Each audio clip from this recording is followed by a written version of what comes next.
We are pleased to introduce Mr. Jyotisvi James, machine learning engineer with over 4 years of experience in delivering AI and ML solutions for both startups and enterprises.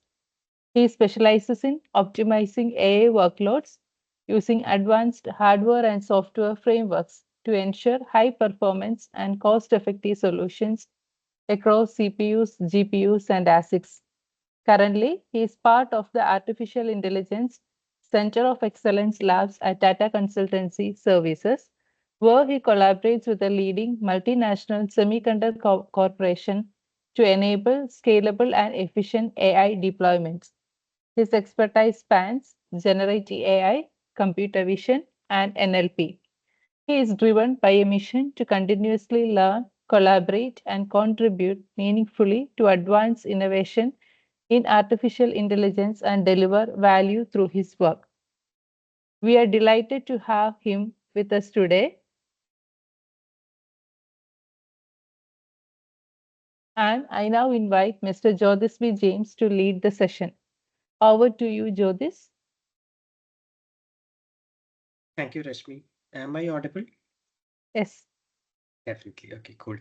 Let me quickly share my screen. Do let me know if my screen is visible. Okay.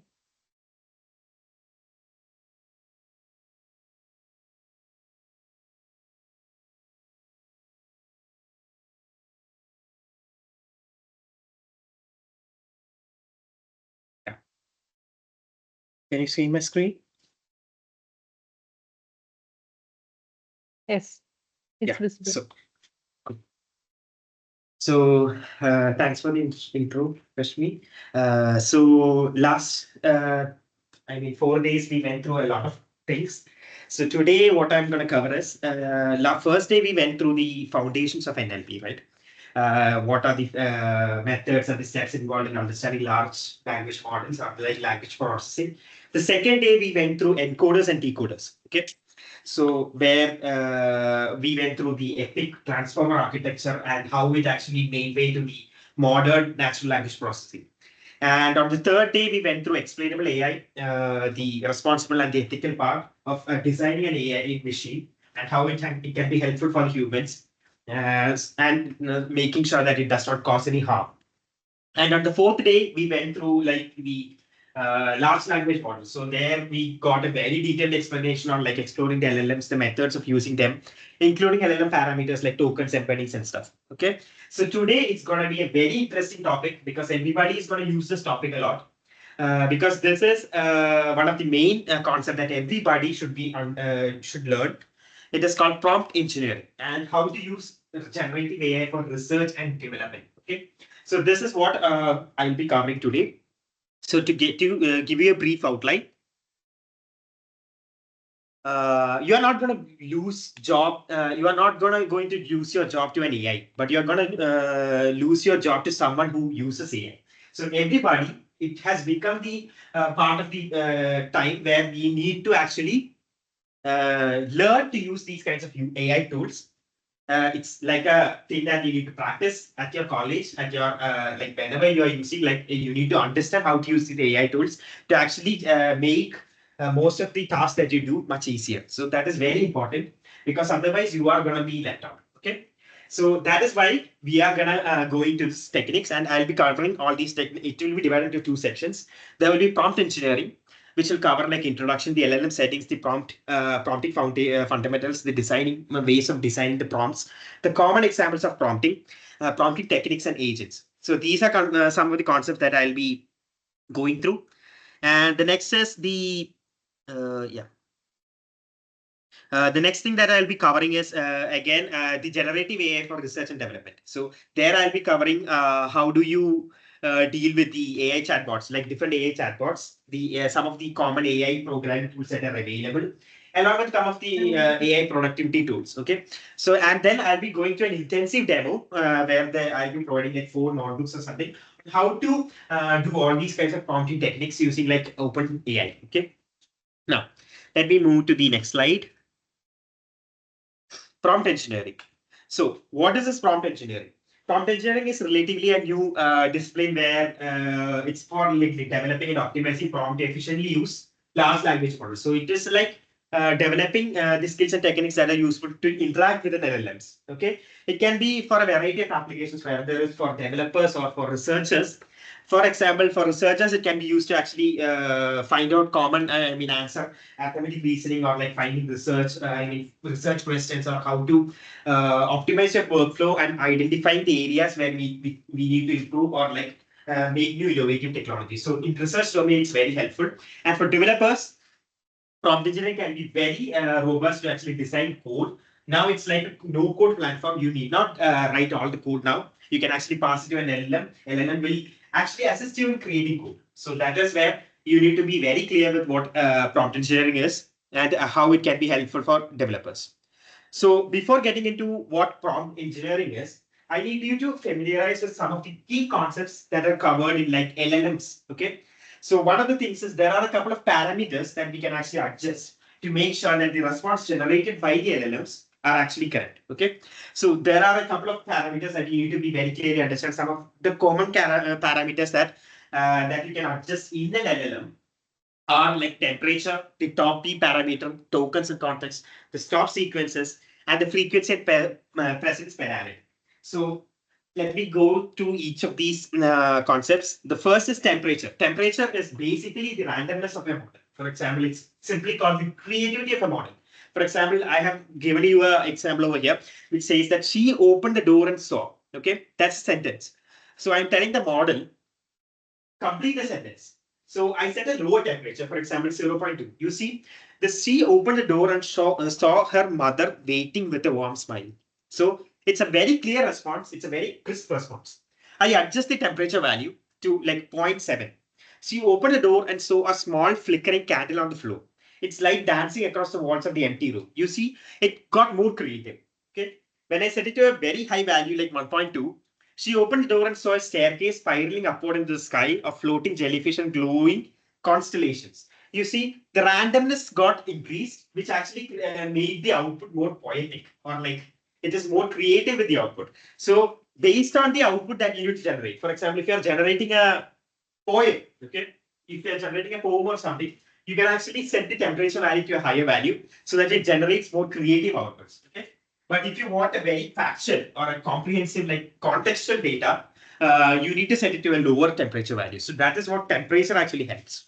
The next is top P, or called as instead of looking at all. So what temperature actually does is it will actually apply the probability to all the words that are generated by the model. But that is a very vague approach because it can actually hallucinate a lot. Like it can say things that are not logical or something. So in order to limit that, we have another parameter called top P. So what that does is it will only apply this random parameter to a couple of subset of the generated output. So that is what top P actually does. So here you see, she opened the door and saw her friend standing there with a surprised expression. So that is with top P 0.5. When you increase this to 0.9, she opened the door and saw a shadow move quickly across the hallway, vanishing before she could focus on it. So here you see the response generated is like moreover giving you a more, it is clear, but it does not hallucinate a lot. Similarly, 1.0, she opened the door and saw a cat wearing a tiny crown sitting on a velvet throne in the middle of a living room. So you see there is creativity, but there is a consistency with the creativity. So instead of writing whatever it wants, it will actually give more consistency by adjusting the top P parameter. Okay. The next is tokens and context. This slide, you need to very clearly understand how a large language model is. Every large language model has a context window, or we say it as context length. For example, if you paste the entire document into ChatGPT, it will actually say that you cannot paste this much characters into ChatGPT because there is a limit, okay, to what the model can actually handle. So that is actually called the context window. Typically, the context window consists of the input and the output combined. Okay, max tokens. That is the context window. So every model has context window. For example, all the models like ChatGPT's models or Gemini's model or like whatever LLM models that are available, they have a fixed limit. Okay, you can only pass so much characters into that model so that it can generate the output. So that can be basically classified into if you see this diagram over here, the input words, that is the input that you give to the model. So a model cannot actually synthesize like we saw it yesterday. It cannot directly handle all these kinds of like textual data. I mean, textual data, it needs to be converted into another form. That is why we use a tokenizer, which actually converts the textual data into numerical data. So once it converts the textual data to numerical data, that is what the tokenizer will be using. Then we have a couple of set of numbers. With that numbers, the LLM model will generate a response. That will again be numbers. The numbers will be again de-tokenized into words. That is how a large language model actually operates. This conversion process is done because computers think in numbers, not in words. Okay, so this kind of technique is overused. So here the max length is input words plus output words. Okay. The max tokens is input tokens plus output tokens. And the max new tokens are the output tokens, the number of output tokens that we need to generate from the model. Okay. So that is the basic concept of like how a large language model actually works out. Okay. And the next technique is, next let me move to the next slide, which is the stop sequences. So you can actually control the output that's generated by the LLM model by specifying a stop sequence. For example, here you see what is, I am actually telling the model, can you create a quiz of like so many questions in the format Q&A, okay? So what I do is I just tell it, you need to generate, you need to stop generating responses at the Q stop sequence. So what it will do is, instead of like generating like questions continuously, it will stop when a queue comes. So you can actually tell the model to stop somewhere. So that is what the stop sequence is. For example, you can actually, when you're generating a model, when you're telling a model generate create a code to find a prime from a list of numbers, you can actually tell that the model that once it prints the stop sequence can be something like end or something. So that when it generates a code, it just completed generating the code, it will stop there instead of continuing further. So that is stop sequences.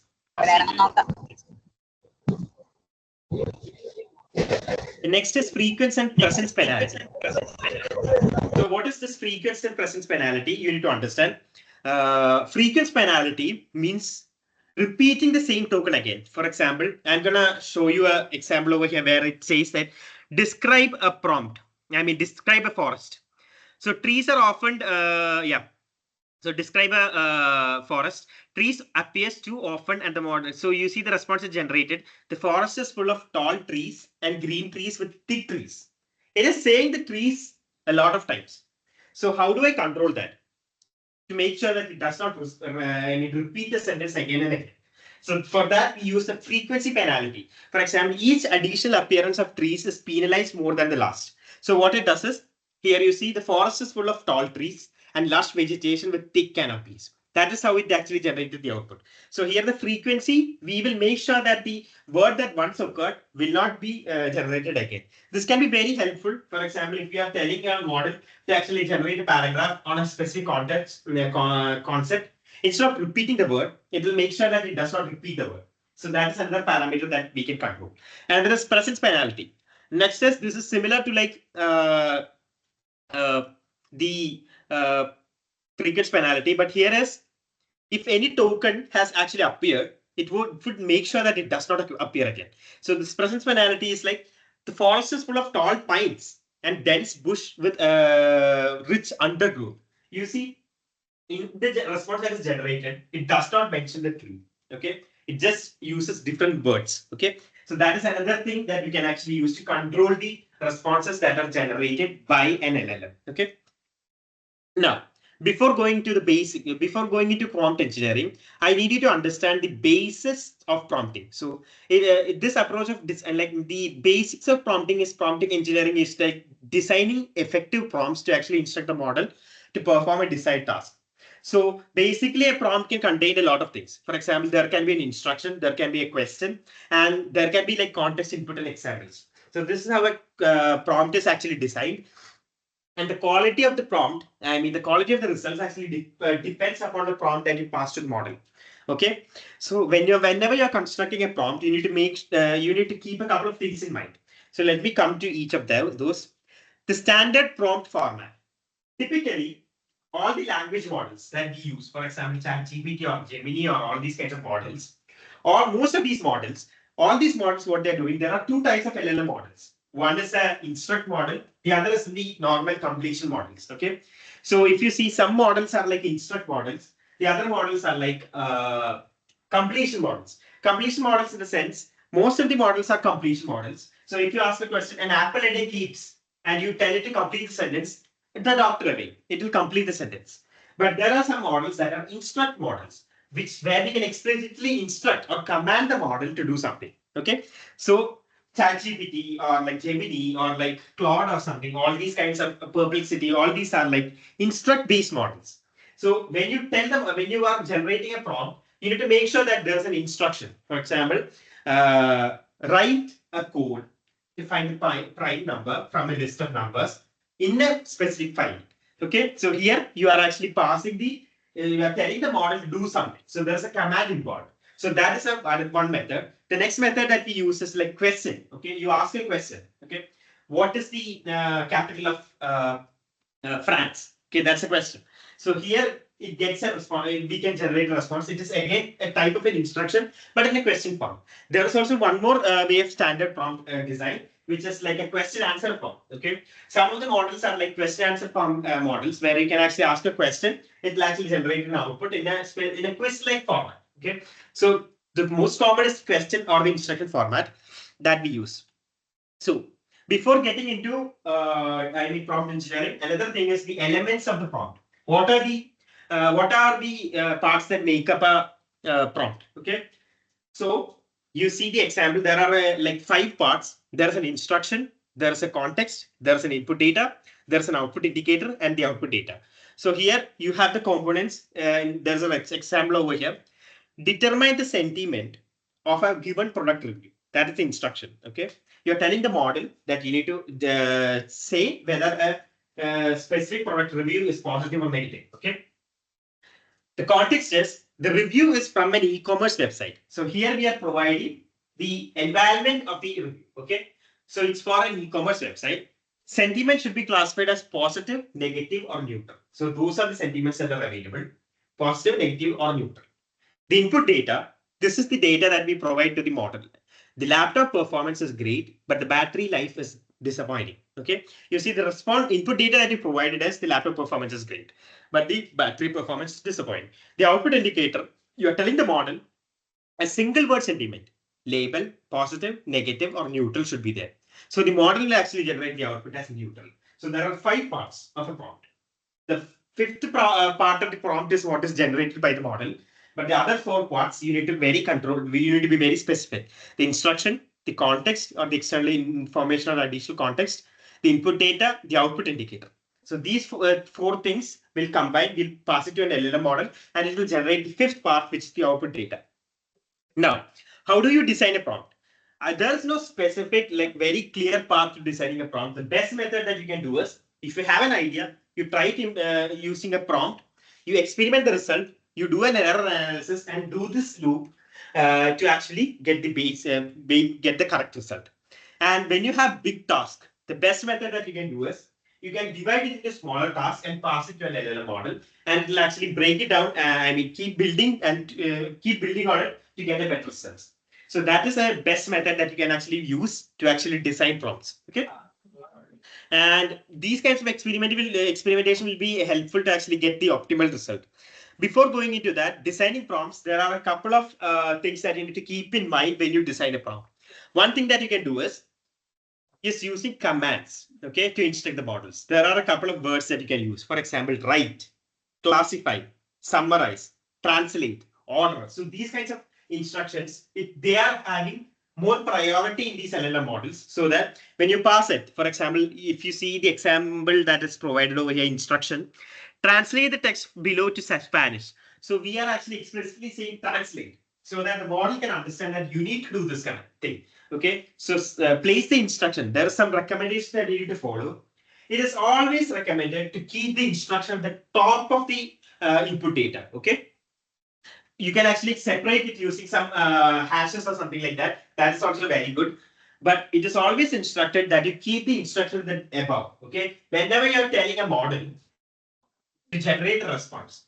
In the above code, there is a mistake. Can you fix it? That is a very bad way of designing a prompt. You need to always say that in the below code, there is an error. Can you fix it? Okay. That is how you do the prompting technique. Never place the instruction at the bottom, because most of these models, they start from the instruction. Okay. Because the first instruction, that is where the generation starts. So you need to always make sure that you keep the instruction at the top rather than keeping at the bottom. Okay. The next thing is specificity. Okay. Be very specific about the instruction that you need to do. For example, there should be a very good format and descriptive prompt. There can be examples provided in the prompt to actually get the desired output. Do not include too many unnecessary things inside the prompt. It should be relevant and contribute to the task at hand. For example, here you see extract the name of the places in the following text. That is the instruction. The desired format, place, comma separated list of places. You see, we have provided a very clear format that needs to be provided. So you see the output is generated. This is the place that is mentioned in the code. I mean the paragraph. So here you see the more descriptive and detailed the prompt is, the better the result. Okay. So specificity is one. So we went through instructions and specificity. The next is a very, very important concept, which is called impreciseness. Okay. Do not add too many instructions to a prompt. For example, here you see, explain the concept prompt engineering. Keep the explanation short, only a few sentences, and don't be too descriptive. We are providing the model with so many instructions that it does not understand what it should do. Okay. Instead of writing like that, you need to be very precise. Like effective communication, you need to have a very direct approach, where the more the direct you are, the more effective the message is sent across to a LLM model. So use 2 to 3 sentences to explain the concept of prompt engineering to a high school student. So we have a context, which is a high school student. We have an instruction, which is used 2 to 3 sentences. We have a topic or the input data, which is the concept of prompt engineering. So here, very clearly, we need to design the prompt. Okay, instead of saying so many sentences that do this, do that, and stuff, you need to always follow this kind of technique when designing prompts. Okay. The next is very important. Whenever you are designing prompt, always say the positive side at the top. Don't say the negative side. Okay. So when you are generating, when you are telling it, keep the negative prompt at the end. Okay, instead of saying it at the top. Okay, do not create a paragraph. Do not create a long paragraph for the following summary. You do not start like that. Summarize the following paragraph. Do not create sentences more than 2 to 3 sentences. So like that, you need to provide an instruction. Okay, never place the negative prompt at the top of the positive prompt, because all these models are designed to be generating instructions based on the starting of it. The more prompts you add, it will be much difficult for the model to actually generate the responses. Okay, so here you see the example over here. You need to always prioritize on what you need to do rather than focusing on what you do not need to do. For example, yeah, the following is an agent that recommends movie to a customer. Do not ask for interest. Do not ask for personal information. Customer, please recommend a movie based on my interest. The agent, sure, I can recommend a movie based on your interests. What kind of movie would you like to watch? Do you prefer action, comedy, romance, or something else? So that is the question output that is generated. You see, the prompt is the following is an agent that recommends.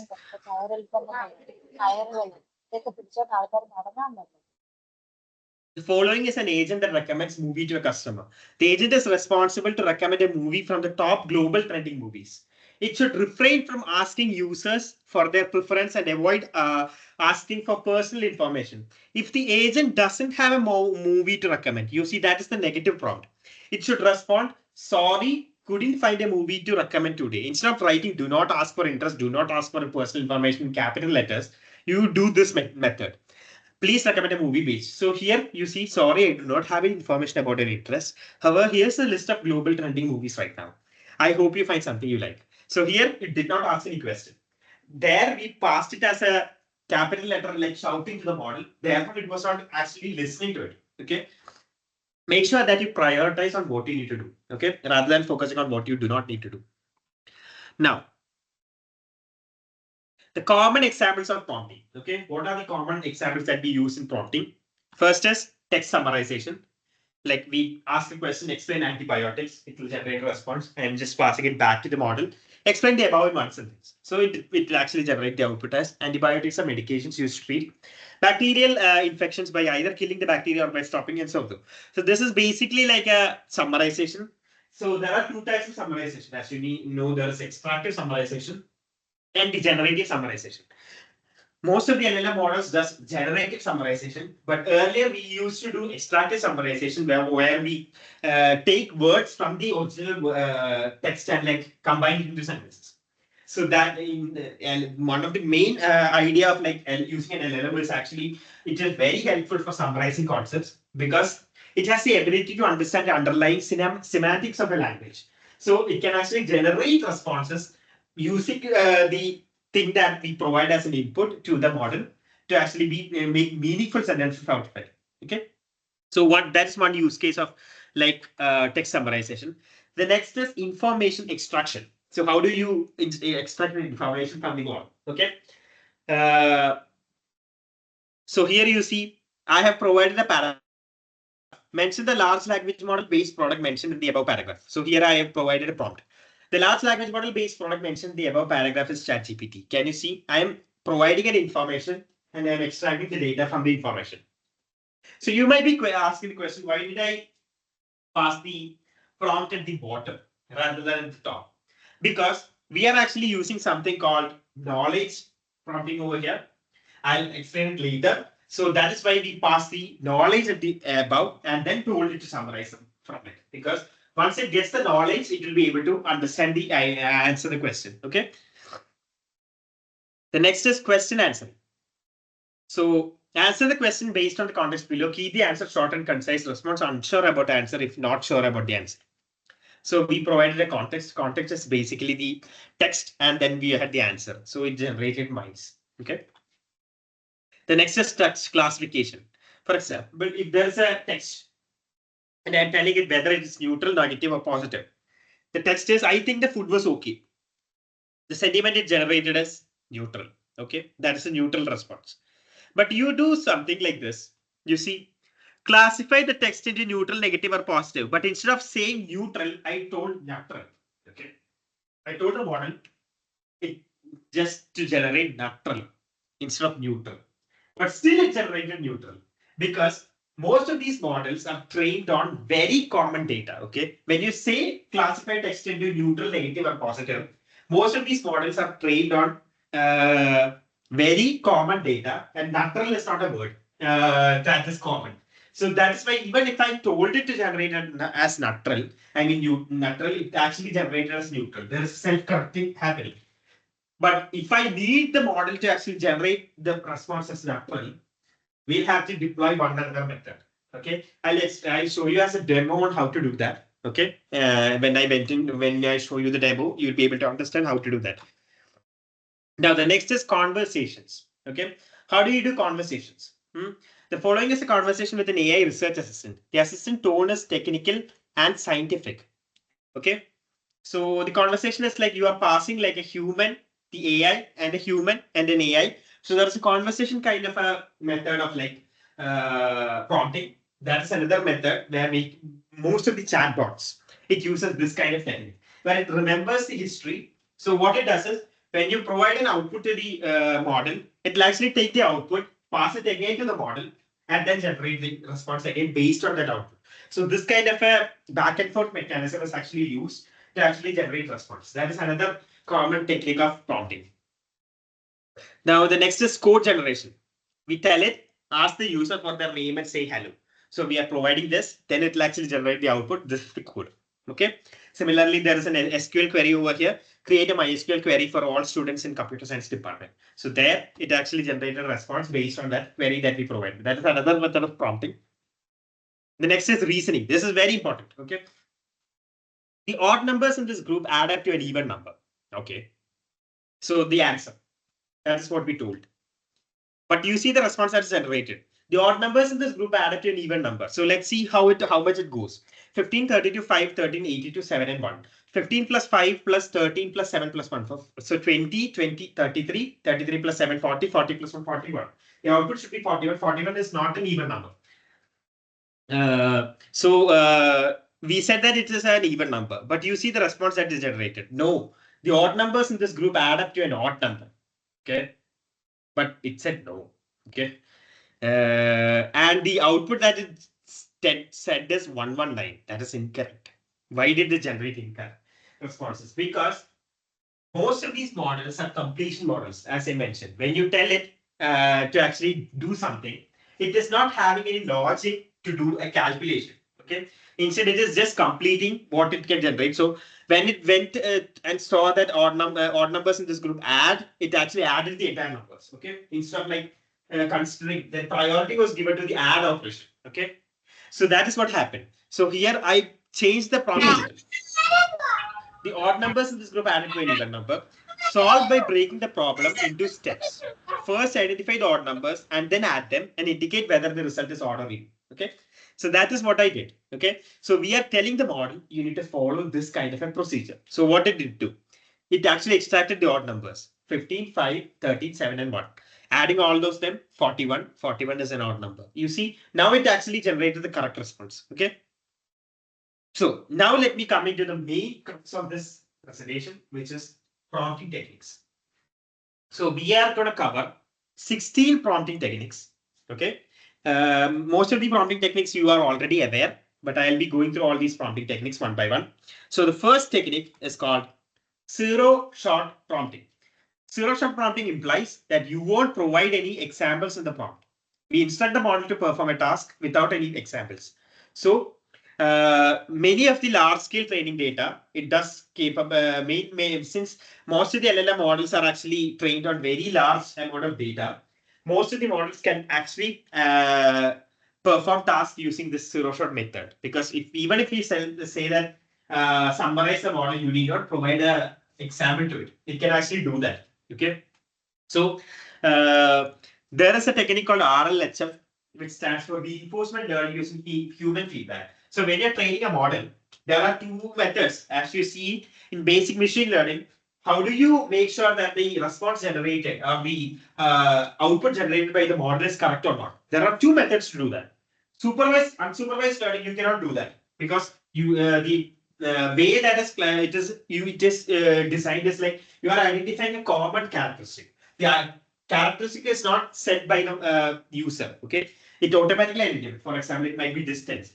If it is distance, we do clustering. Okay, clustering is an example of unsupervised. So you see clustering in that method, it is automatically determining by what parameter we need to separate the classes. Okay, but in other two methods, the reinforcement learning and the unsupervised learning methods, you are actually defining what the correct one is. Okay. So that those methods are actually used for training LLM models. So there are two methods. One of the common methods that are used for training LLM models. The one is SFT and the other is RLHF. So this is both based on these two concepts. For what is SFT? It stands for supervised fine tuning. Okay. So you are actually telling the model that it generated an output. Okay, this output that it generated is compared with the database, whether that output is actually matching with each other. So that is supervised fine tuning. Then there is RLHF.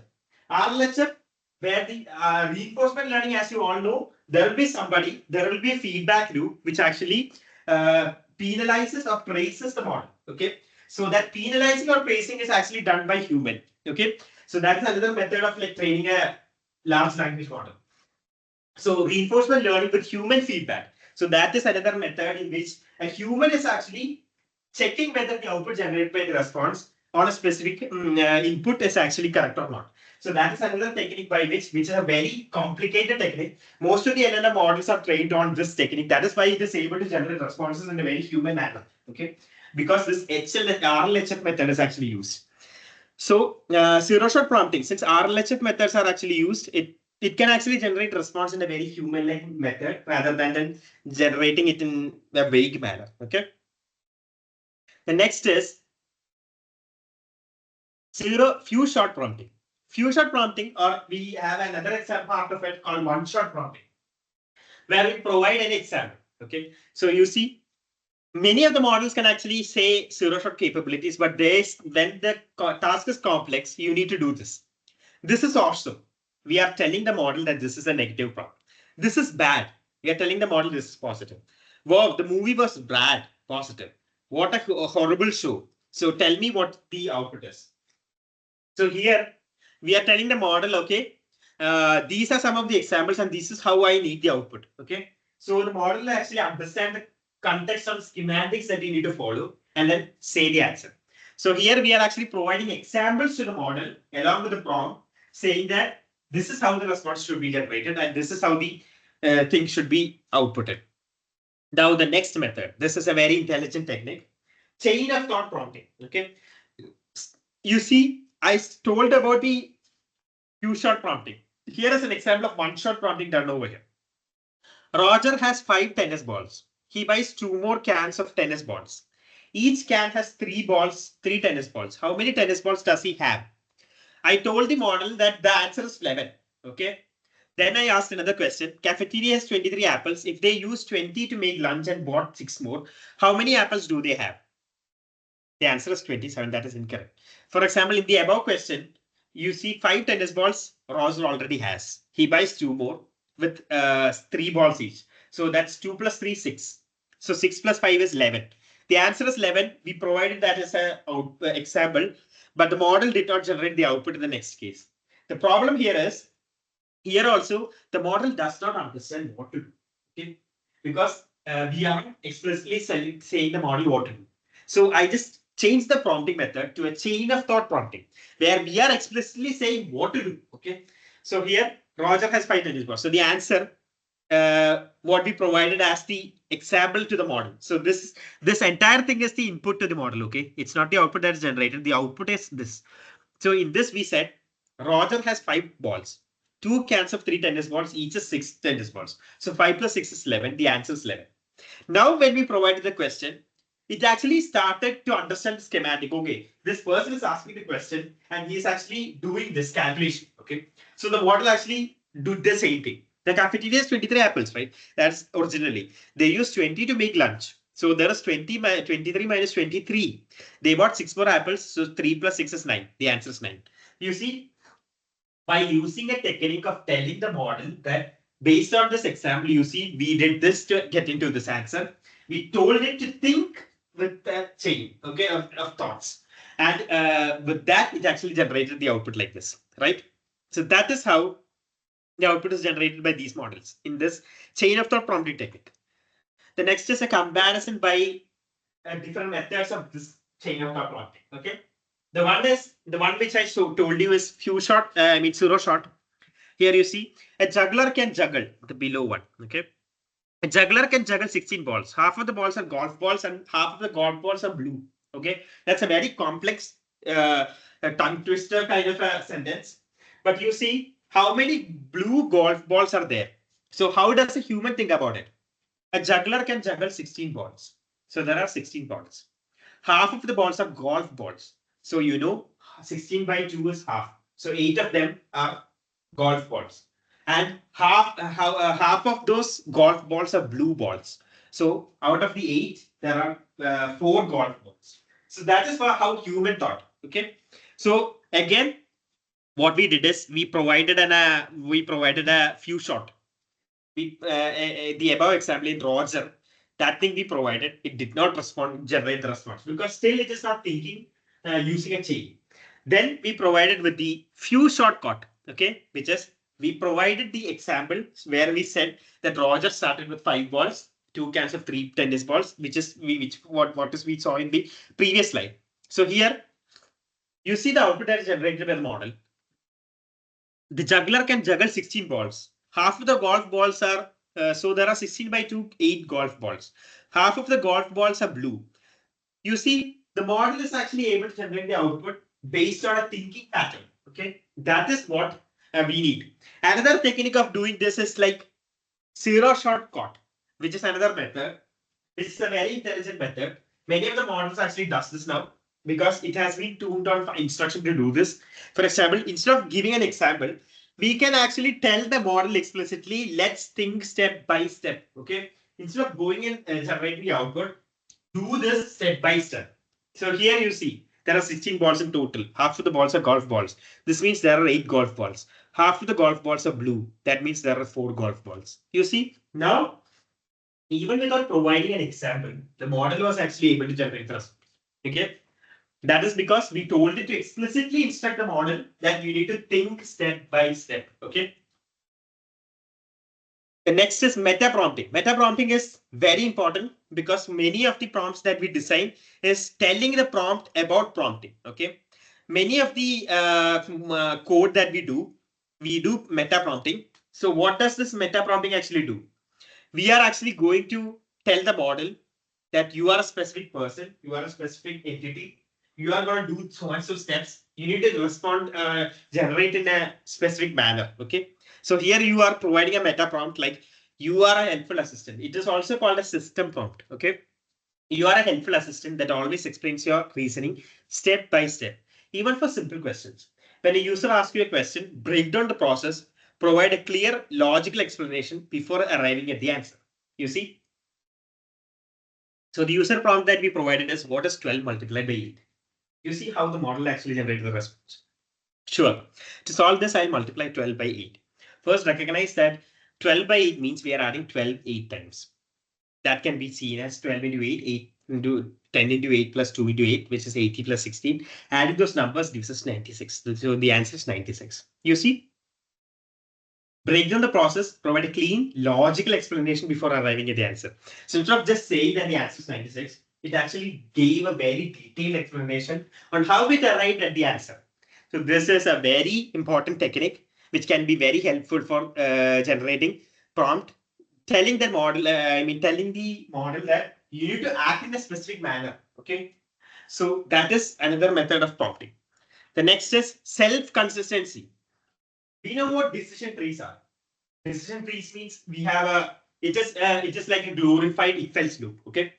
So how did we arrive at random forest? We took a couple of decision trees, made them all generate the response.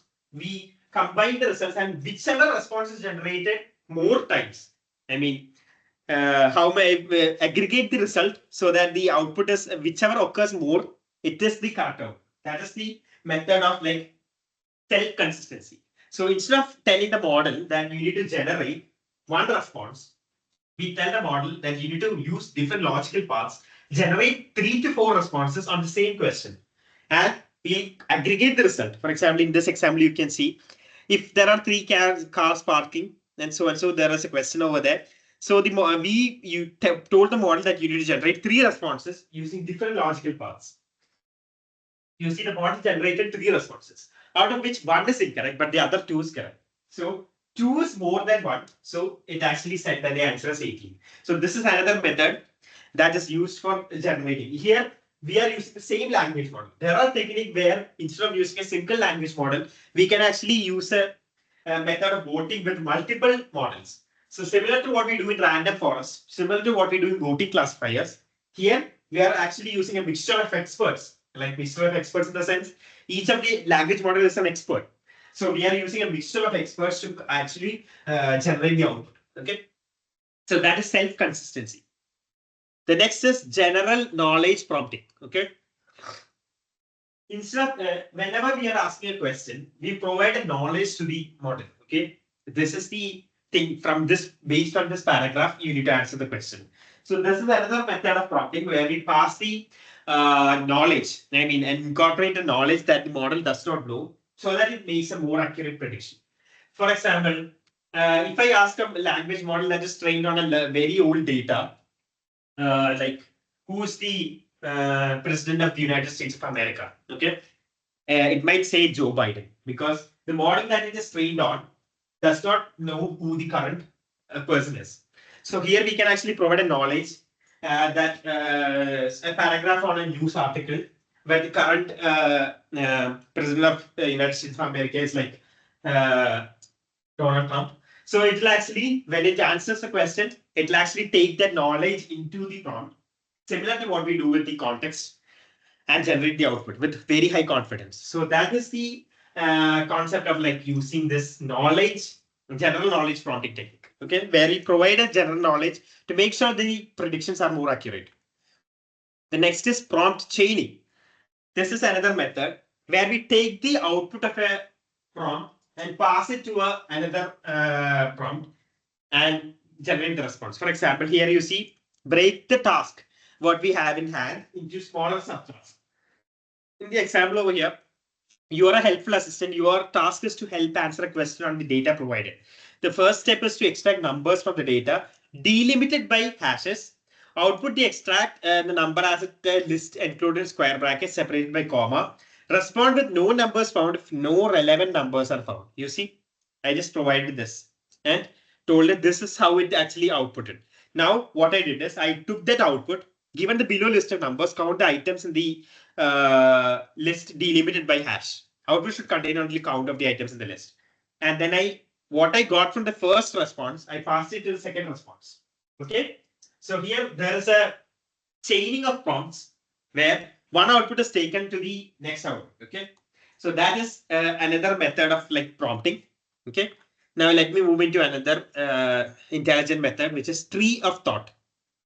So instead of, it is a very advanced reasoning strategy that is beyond like normal chain of thought, where every step we take multiple paths. Okay. And based on that multiple paths, we'll actually combine them and come to a conclusion. So multiple reasoning is actually used for every decision and then prunes them to actually reach the exact answer. For example, train travels at 60 kilometers in 1 hour and 30 minutes. So step one is convert time into hours. So 1 hour 30 minutes is 1.5 hours. Then there is also one more thing that is just 30 minutes is 0.3. That is 1 plus 0.3. That is 1.3 hours. That is incorrect because 60 minutes is 1 hour. But it actually assumed that 30. So 1.3. 0.3. That is a very incorrect way of thinking. The second is 30 divided by 60 is 0.5. That is another way of thinking how many minutes is an hour. So you see 0.5 gives 1 plus 0.5, so 1.5 hours. So we had a step-by-step thing where every step we did the chain of thought. Okay. Apply the speed formula, only expand valid time 1.5 hours. So speed is 60 divided by 1.5. It's 40 kilometers per hour. There was also one more response, which is 1.3. 46 kilometers per hour. The answer is actually 60 kilometers per hour based on the path it actually took. Okay. So this is the tree of thought prompting mechanism. Okay. Majority voting mechanism is also used here, where multiple paths are actually combined to actually majority vote and find the correct answer. Okay. Now, a very important concept of prompting that is a very intelligent concept too. It is called retrieval augmented generation. Okay. So what this actually does is you have a prompt. The model is actually trained on a lot of data. For example, you need to design a chatbot on, let's see, St. Joseph College of Engineering. Okay. The model does not know much information about the college. Okay. It does know general information where the location is. It's an autonomous college and stuff, but it does not know what more information about like what the departments are or like what are the who are the heading all those departments and stuff. So how do we incorporate that knowledge into this general language model? And one of the technique that is used is retrieval augmented generation. So what it does is we are having a document or a website or something. What we do is we actually convert. Okay, we take the document, we convert it into a vector form. Okay, kind of a vector database. Okay, and what we do is when somebody asks a question, who is the head of the department of the artificial intelligence? I mean, who is heading the artificial intelligence department at St. Joseph College of Engineering, Thailand? What it is going to do is it is going to pass that prompt into, convert it into a vector using an empathy model. And then what it will do is the document then where we have actually stored the document, it is again a vector, right? It will do a similarity match with that document. Okay. Similarity match in the sense, it will actually take all of those lines in the document. It is again a vector. It will do a cosine similarity between the prompt, the question that we asked and the contents of the document. Okay, in the vector database. When it finds that there is a match, it will actually take that specific context from the document and add it into the prompt. Okay, so when there's a paragraph in the document that specifies the head of the department is so and so person. Okay, it will take that specific paragraph, add it at the top of the prompt, and then pass it into the model so that it can actually answer based on the document provided. When you see the demo, you'll understand that this model is actually able to generate response from the document that we provide. So this is a very intelligent mechanism where a retrieved document is actually used to actually convert it into a vector database. The vector database is actually used to do a similarity match and then generate response based on that output. So that's another way of prompting a model to be more factually consistent, improve the reliability of the generated response, and avoid the issues of hallucination, where it is saying from its knowledge that is trained on. So in that method also, this is a very intelligent method. I'll show you a demo on how this is actually done. The next is automatic reasoning and tool use. This is a very good method where we use specific tools. Okay, when you are calling a model, sometimes a model does not, it is basically generating responses on sentences, right? But if we have an option to actually call a tool, okay, like calculator, and then tell it to generate the response from using the calculator tool, that is what this prompting technique actually does. You know what agentic system does, right? The newer agentic system, what it does is, one of the capability that is offered by the agentic system is it can actually do task based on certain tool use. So here you see, I am asking the question, what is the square root of 135 and 89? Okay, sum of 135 and 89. So the reasoning it does is, first calculate the sum of 135 and 89. Okay, so 135 plus 89, it's 224.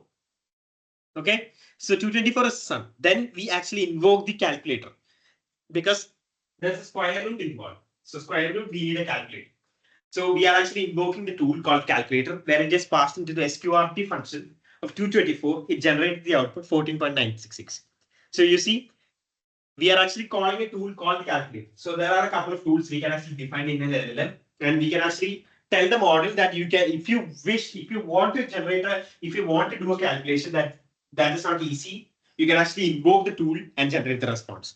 So we can actually intelligently solve problems using this method where we use tools to actually generate response.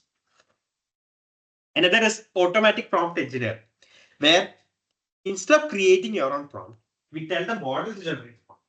That is a very intelligent method where we can actually tell the model that you need to generate a couple of prompts, and based on a question, trying to find out which is the best prompt. So you see, classify the sentence as positive or negative. That is the task. Generate candidate prompt. So can you generate prompts to actually do this? In the sentence positive, is the sentence negative or positive? That is the first prompt it generated. I love this movie. The second prompt it generated is, what's the sentiment? I love this movie. Evaluate on examples. Using the text examples like, this is amazing, it generated positive. I hate this, it generated negative. So the prompt A is giving the better answer. I mean, more accurate result. So the final chosen prompt is the sentence positive or negative? So it's actually told that this is the better prompt. So instead of we deciding the prompt, we tell the model to decide the prompt using multiple logical paths. Okay, and arrive at the better prompt. So that is the automatic prompt engineering technique, or APE. Okay, many of the models in agentic flow actually use this technique where you actually pass the output or tell the model to actually see if this is the correct answer and check and generate a better response for that. So I'll explain that in the next slide, where I will go through like React prompting. So the next is the directional stimulus prompting. Okay. So in this prompting technique, instead of saying that summarize the above paragraph, we are gonna directly simulate the model to tell that whenever you're summarizing the model, you need to include the so and so things. So here we are going to explicitly say to the model that when you're generating the response, you need to keep in mind these things. Okay. For example, we do this. For example, I want a email and I need an email in the format where it explains the reason, it provides the context, then it provides the medical reports along with the uh, leave application. Okay. So here we are actually explicitly telling the model not to generate the normal leave letter.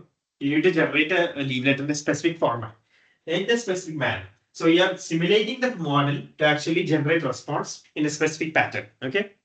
So that is directional stimulus prompting technique.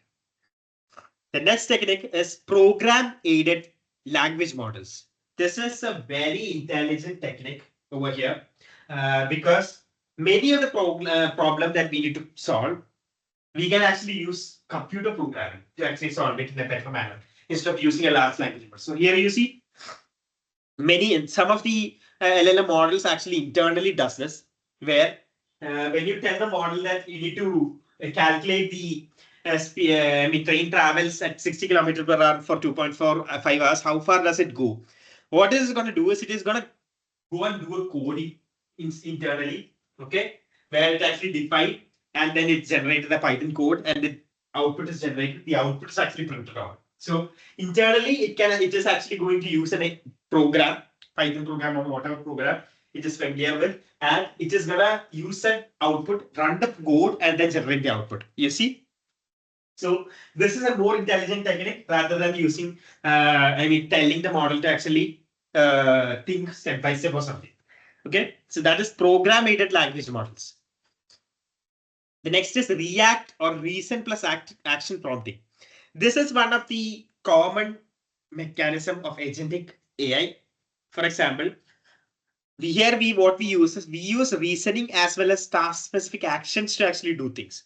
For example, I'm telling what is the population of France divided by its area. So the model is going to think, which is reason. I need to find the population and area of France. That is the first thing that it is going to do. So in order to find the population and area of France, first thing is search for the population of France. The population of France is 67 million. So it got the output. Now, the next thing I need to do is I need the area of France. So it searches, the search is actually a tool, okay, which actually searches the website on Google or something, okay.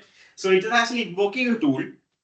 It actually queries the tool, gets the responses, processes it, and then adds, and from that thought process, it is actually dividing the calculator. Here, two tools are actually used. You see, there is a search tool, there's a calculator tool. So using these kind of reasoning at the same time, using a tool, it can actually generate the response. Can you see this? This is how most of the, just give me a second. This is how most of the LLM models actually works, because LLM agents actually works because many of these techniques use a reasoning trace as well as an action trace. Okay, so whenever you ask a question, tell me about Tom Cruise. What it is going to do is it is going to search the web. Okay, I need details on Tom Cruise. Since my knowledge is very limited, what I'll do is I'll go to Google, search for the specific data, and fetch the data from the user, and then do the analysis. So here, that is how these kinds of techniques are actually working, where we have an action, I mean reasoning as well as an action phase. So this is similar to what humans will do. Okay, when we ask a question like, "Tell me about the age of Tom Cruise," it is gonna we are gonna go to Google, search for the age, get the response, and then internally we are going to think and generate the response. So that is the idea behind the AI agents, where there is a react model. Okay, there's a reasoning and action model. Okay, one of the very human-centric approach to do something is this one, which is reflection prompting. It's not reflection, it's reflection. XIOA. Okay. So what is this technique? Everybody should use this technique to actually generate, I mean, even in their lives too, because this is a modern mechanism that uses linguistic feedback. For example, what this does is when you generate a response from the model, we tell the model, okay, you have generated this response. I need you to check whether the response that you generated is correct or not. If it is not correct, use that correction pass it again to the model and generate the response. So once you generate the response, we are going to tell the model to check whether the response generated by the model is correct or not. Okay, we are going to explicitly send it to the model that this generated response is correct or not. Okay, so what the model will do is it will actually analyze the answer it generated and then tell you that I was wrong, that this generated response was incorrect. Okay, so then we pass it again to the model with the feedback. Okay, this kind of feedback mechanism. You do a mistake, you tell the model, did I do a mistake? Did you do a mistake?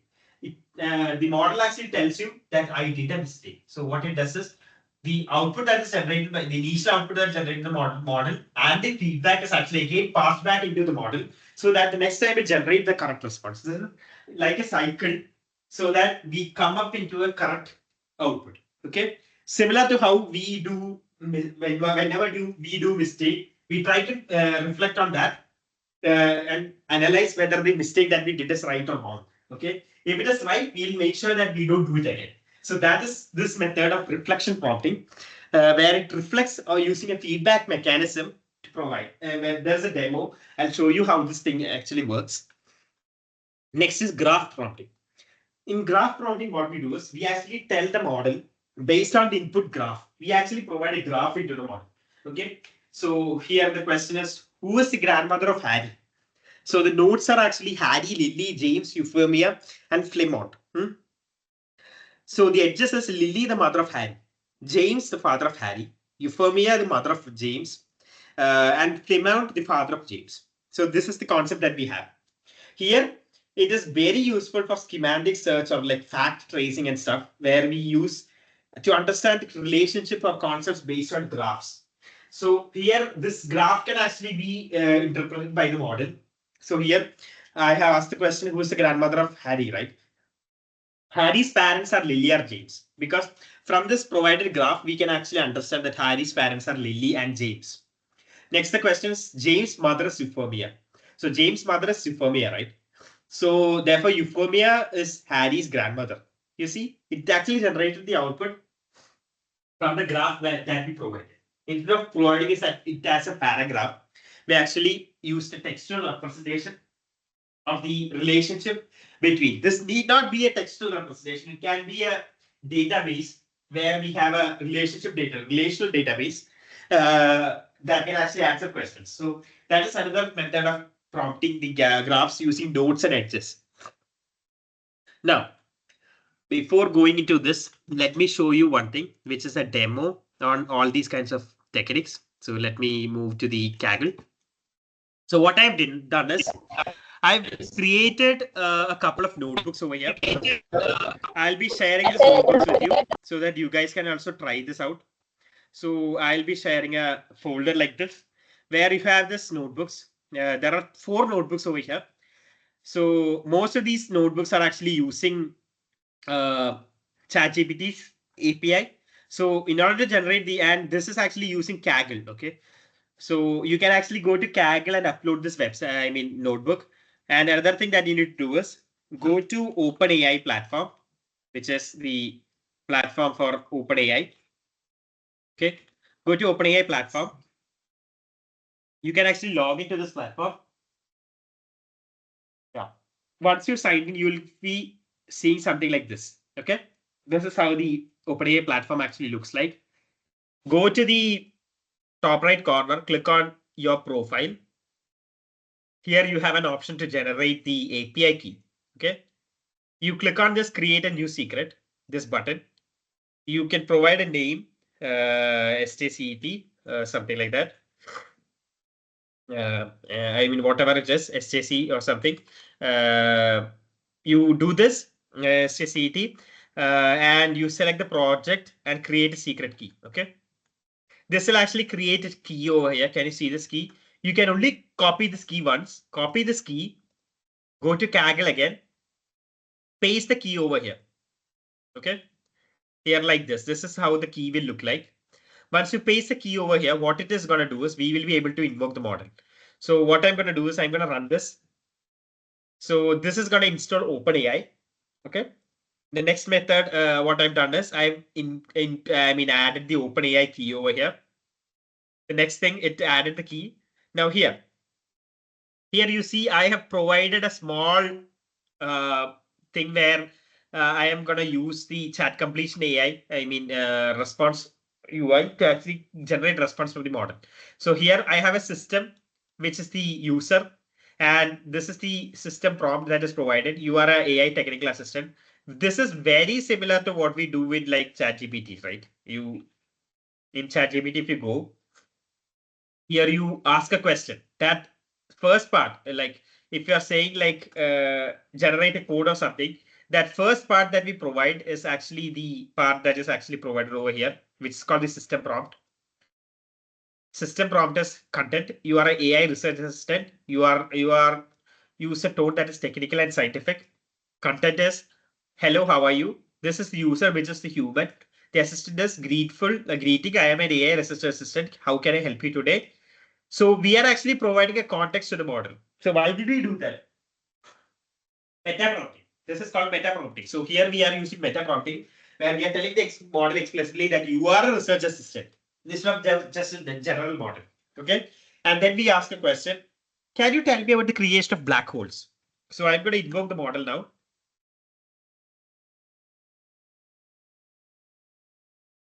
Sorry. Just give me a second.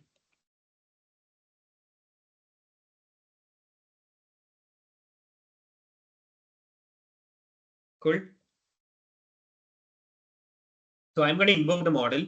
It did generate the response. I got the output. So I'm going to print out the output. So here you see the output. Black holes are formed when massive stars exhaust their nuclear fuel and undergo gravitational collapse. This collapse causes the star's core to shrink rapidly. So it generates the response. I'm going to print it as in a pretty manner.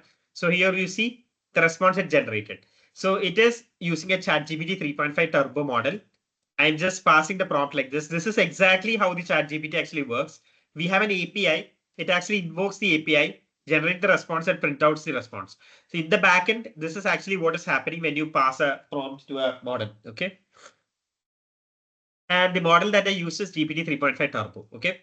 So this is how the response is generated. Now, there's also another method, which is again directly providing the context. For example, answer the question based on the context below. Keep the answer short and precise. We are actually providing a prompt like this over here so that it response generate.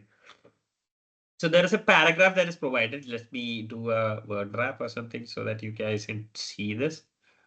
Where is it? Yeah, toggle word wrap. So here you see answer the question based on the context below. Keep the answer short and precise. So you see, I provided this. So what was this OTK originally sourced from? I am asking a question over here. So I'm going to run this again. Just, yeah, yeah. And it generated the, okay, sorry. Yeah. It generated the response mice. Can you see?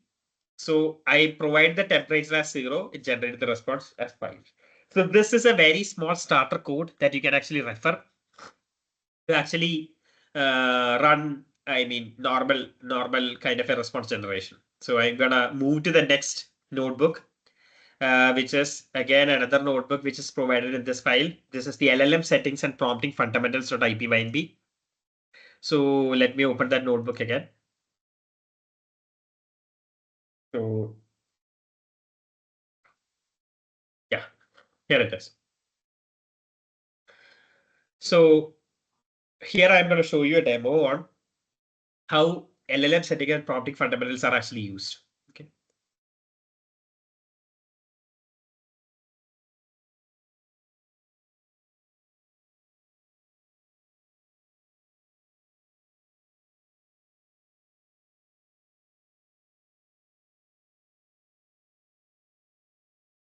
Okay. I'll do one thing. I'll upload the notebook.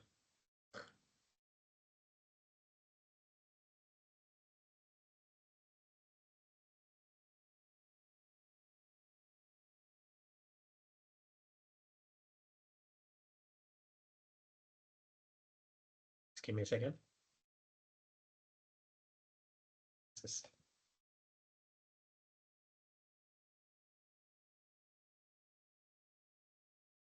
Cool. Just okay. I'm gonna upload a notebook now.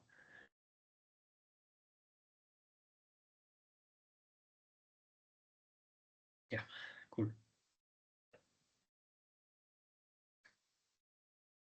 Okay, edit the notebook.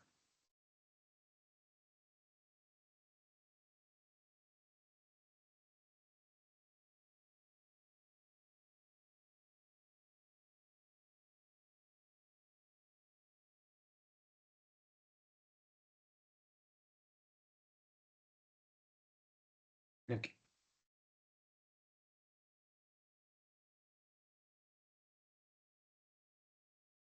Yeah. So here in this technique, now what we are going to do is, again, there is an OpenAI key section over here. You see. So if I start the session,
move to different browser. Try to open it over there.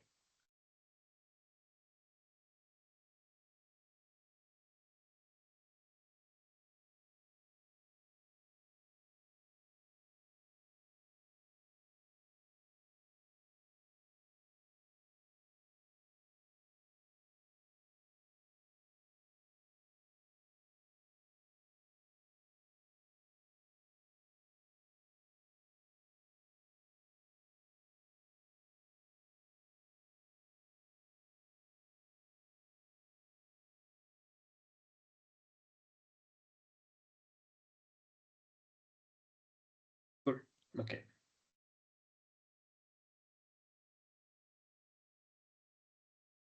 So in this code, what we are going to do is we are going to do prompt engineering basics. So let me edit the code and see if it is actually loading from my side.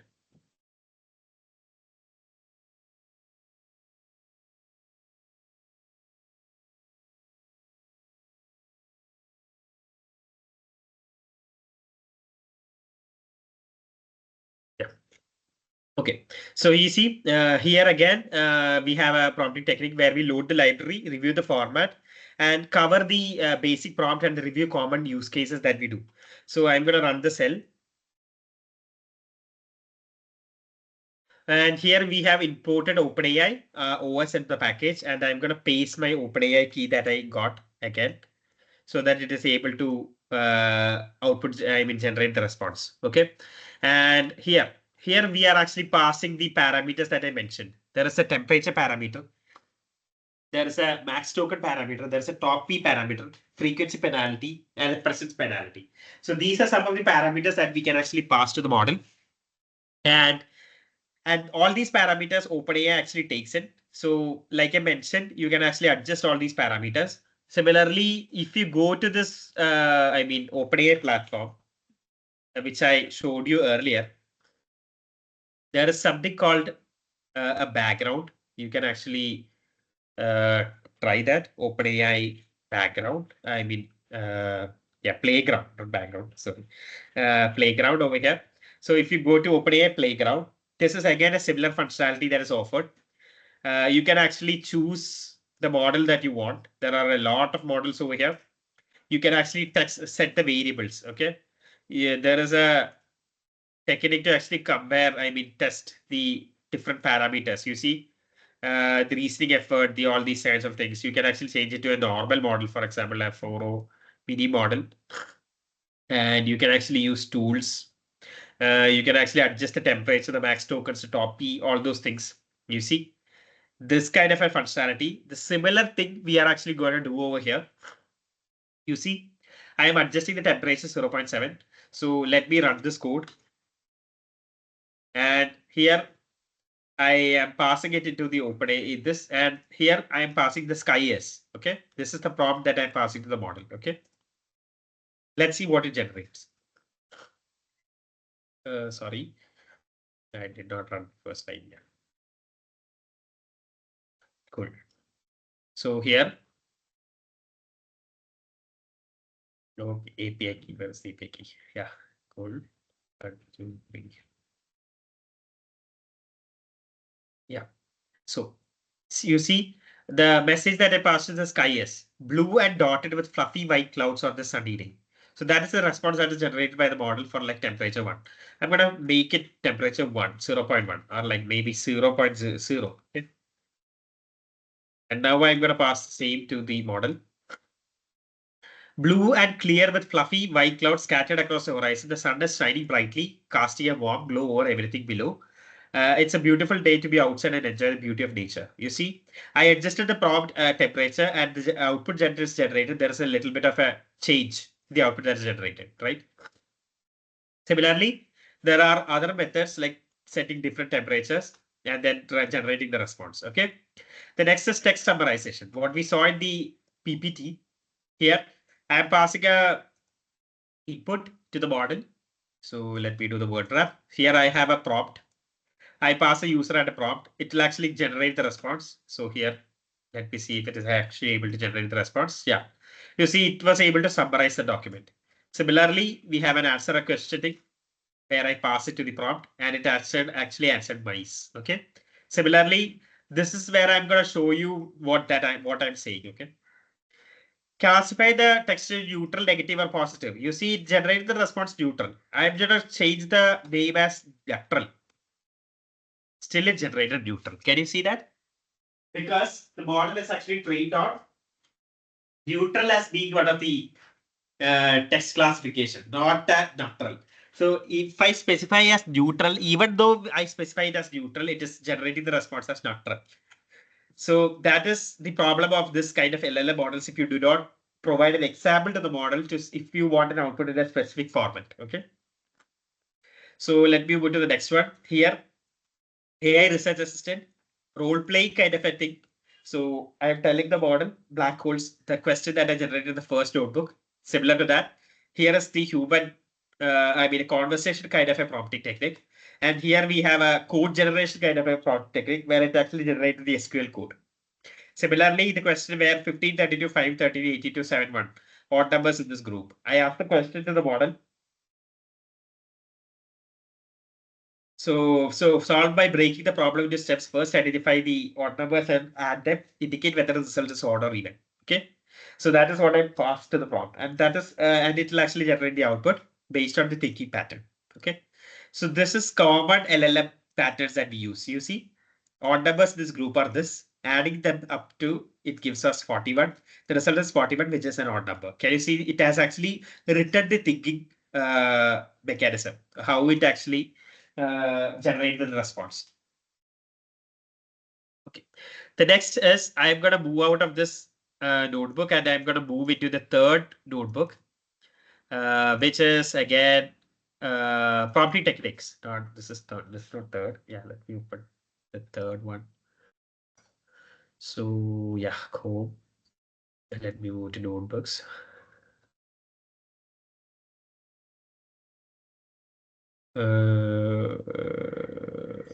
Just give me a second. Yeah, here it is.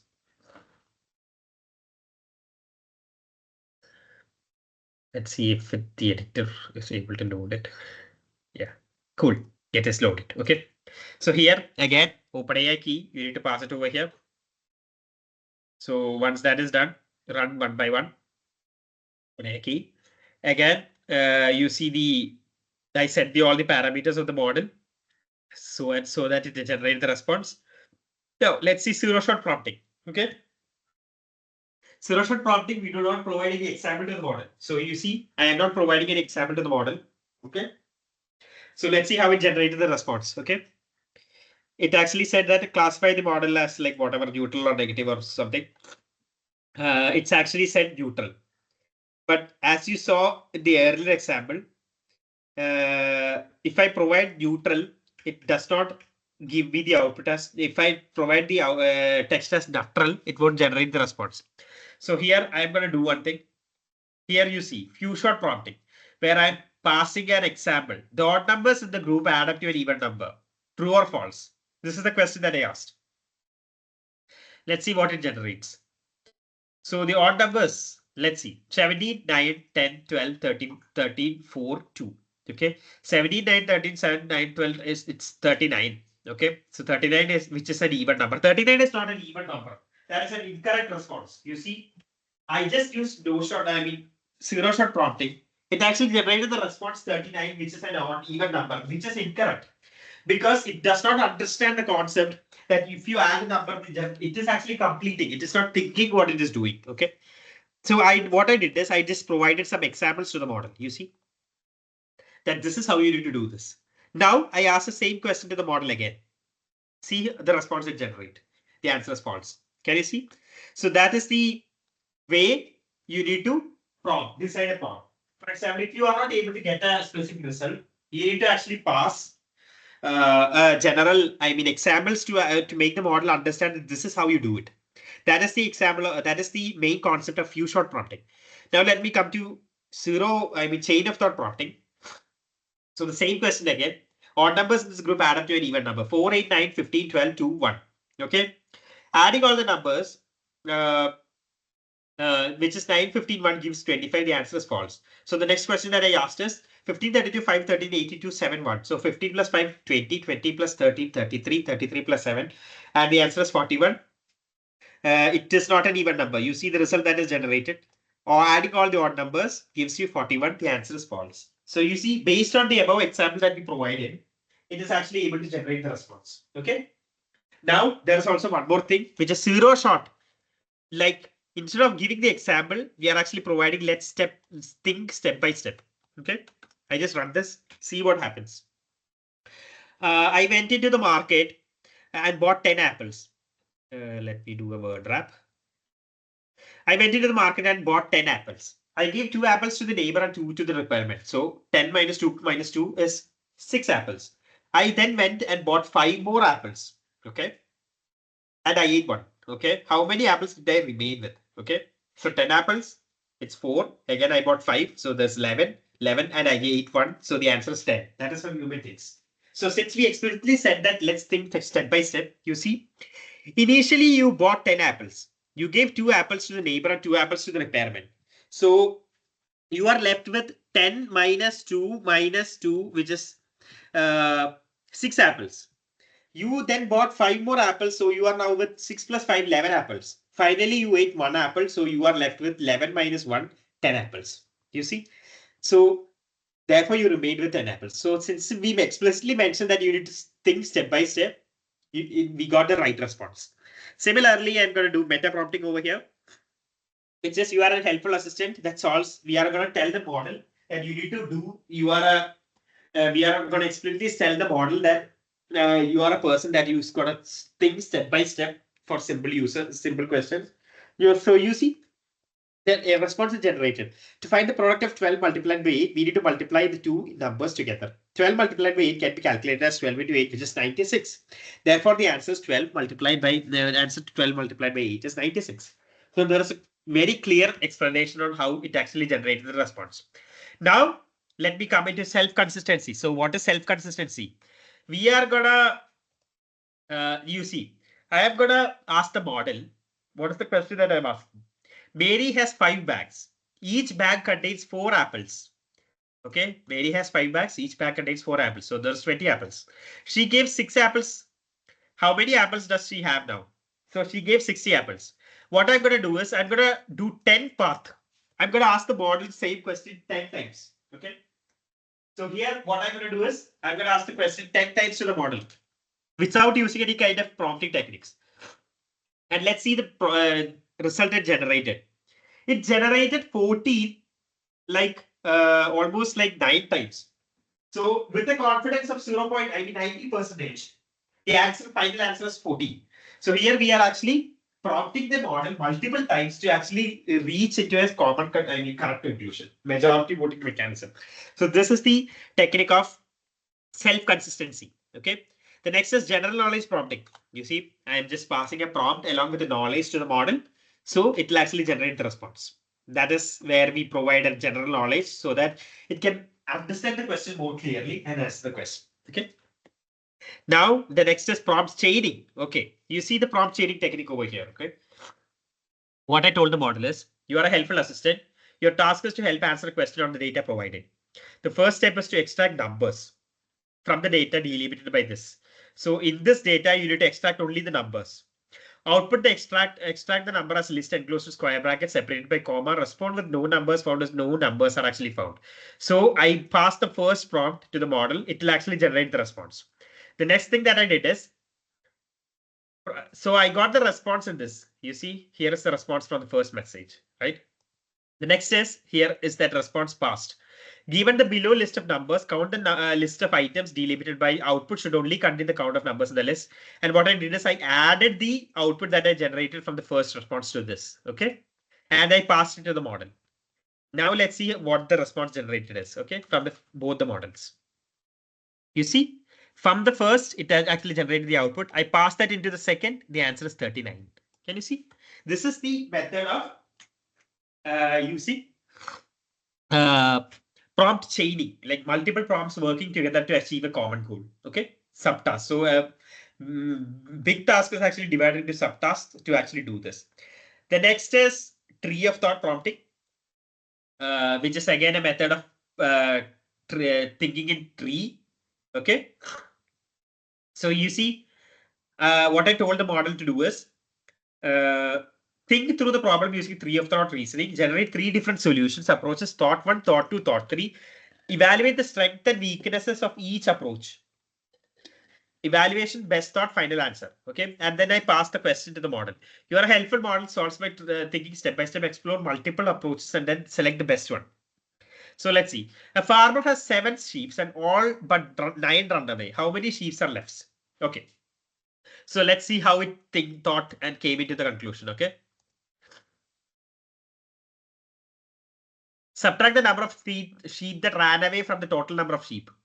So 17 total sheep, 17 minus 9, 9 remaining sheep. That is it. Okay. Simple and straightforward calculation. Weakness assumes that all but 9 sheep ran away, which might not be the case. That is incorrect. Okay. Thought 2.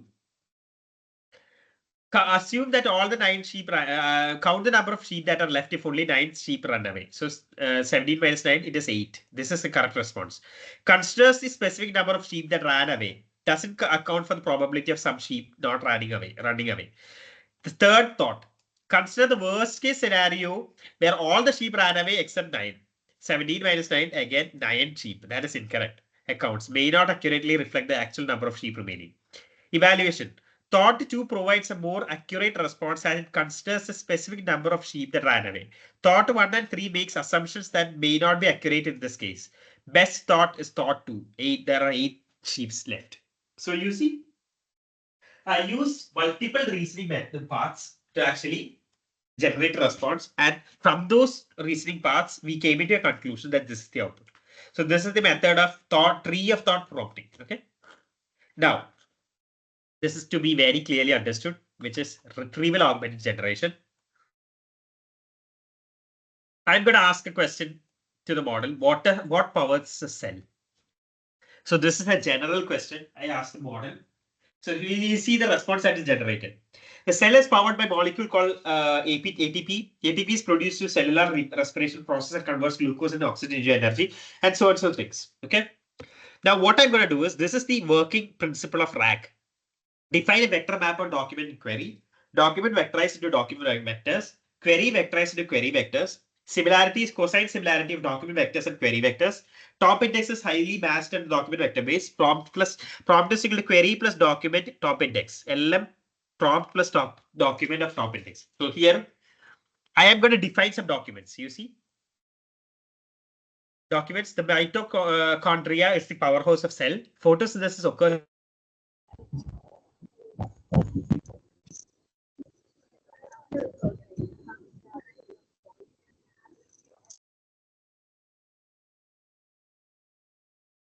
Hello, am I audible? Hello. Hello. Hello, audible, sir. Yeah, okay. So here, what we are doing is we have a couple of documents. Okay. So mitochondria is the powerhouse of the cell. Photosynthesis occurs in chloroplast of the plant cells. Python is a high-level interpreted programming language. And OpenAI developed the ChatGPT-4 model for natural language processing. So these are some of the inputs that I have provided to the model. I mean the knowledge base. Now what I'm going to do is I am going to define a code over here. What powers a cell? So this is going to invoke this function. What it is going to do is it is going to call this function where it passes the query and documents. And query and documents vectorize the documents of the query. So you see, I have vectorized the documents of the query, and then it is going to return the documents. And then once it gets the document, okay, you are going to pass the document, the retrieved documents, which has the maximum matching into the context and along with the query. So here, let me do one thing so that you understand that more clearly. Retrieved. I am going to do one thing. I am going to print the retrieved ones. Okay.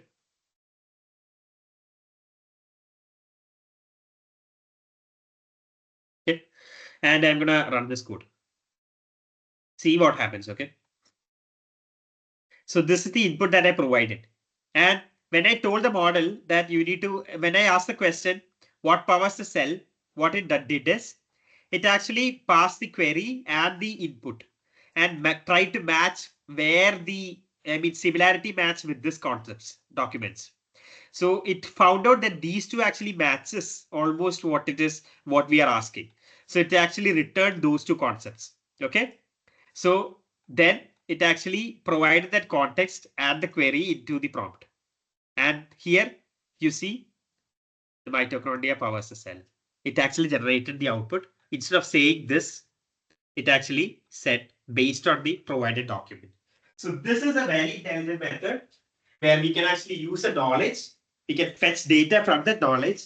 This is how most of the chatbots are developed using a method called RAG, where we actually pass a model. I mean, we actually pass a document into the model and then generate the response. Okay. So this is prompting techniques part 1.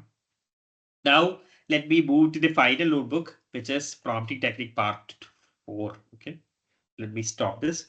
I'm going to move over here. Let me see if it's loading. Yeah, cool. It loaded. And here we have the OpenAI key. So I'm going to paste the OpenAI key here. Cool. Let me do a word wrap. Okay. Yeah. So here we are going to see automatic reasoning and tool use. Okay. So in automatic reasoning and tool use, we need to define a tool. For example, a calculator. Can you see? I have defined a calculator, which actually takes an expression. It is going to evaluate the expression and return the result. Okay. And here I am defining a tool like this. Okay. Let me run the code and show you how it works. So I'm going to run this one by one. Yeah. I'm going to define a tool. I'm going to register the tool here. And then I'm going to query the tool. You are a helpful assistant. What is the sum of 15 plus 7? Okay. Let's see what it actually does. Okay. It is going to invoke the call. I mean, when we ask the question, it is going to invoke the calculator tool and then generate the response. Okay.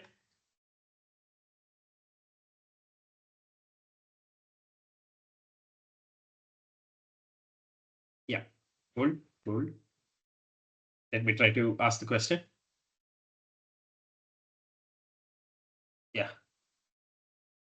So I defined that this is the role that you need to do. You are a helpful assistant. What is the sum of this? Let the model decide which tool to use. Okay. And then I'm going to call the tool. The sum of 15 plus 7 is 22. Can you see? It actually invoked the code tool, simple calculator, and generate the response. So this is how tool calling actually works. We define the tool, simple calculator. We actually define the tool to actually into the model. We pass that into the model as a tool, and we tell it to explicitly use the tool if it is needed, and it generates the response. Next is automatic prompt engineering, where we tell the model to actually generate a prompt. Okay.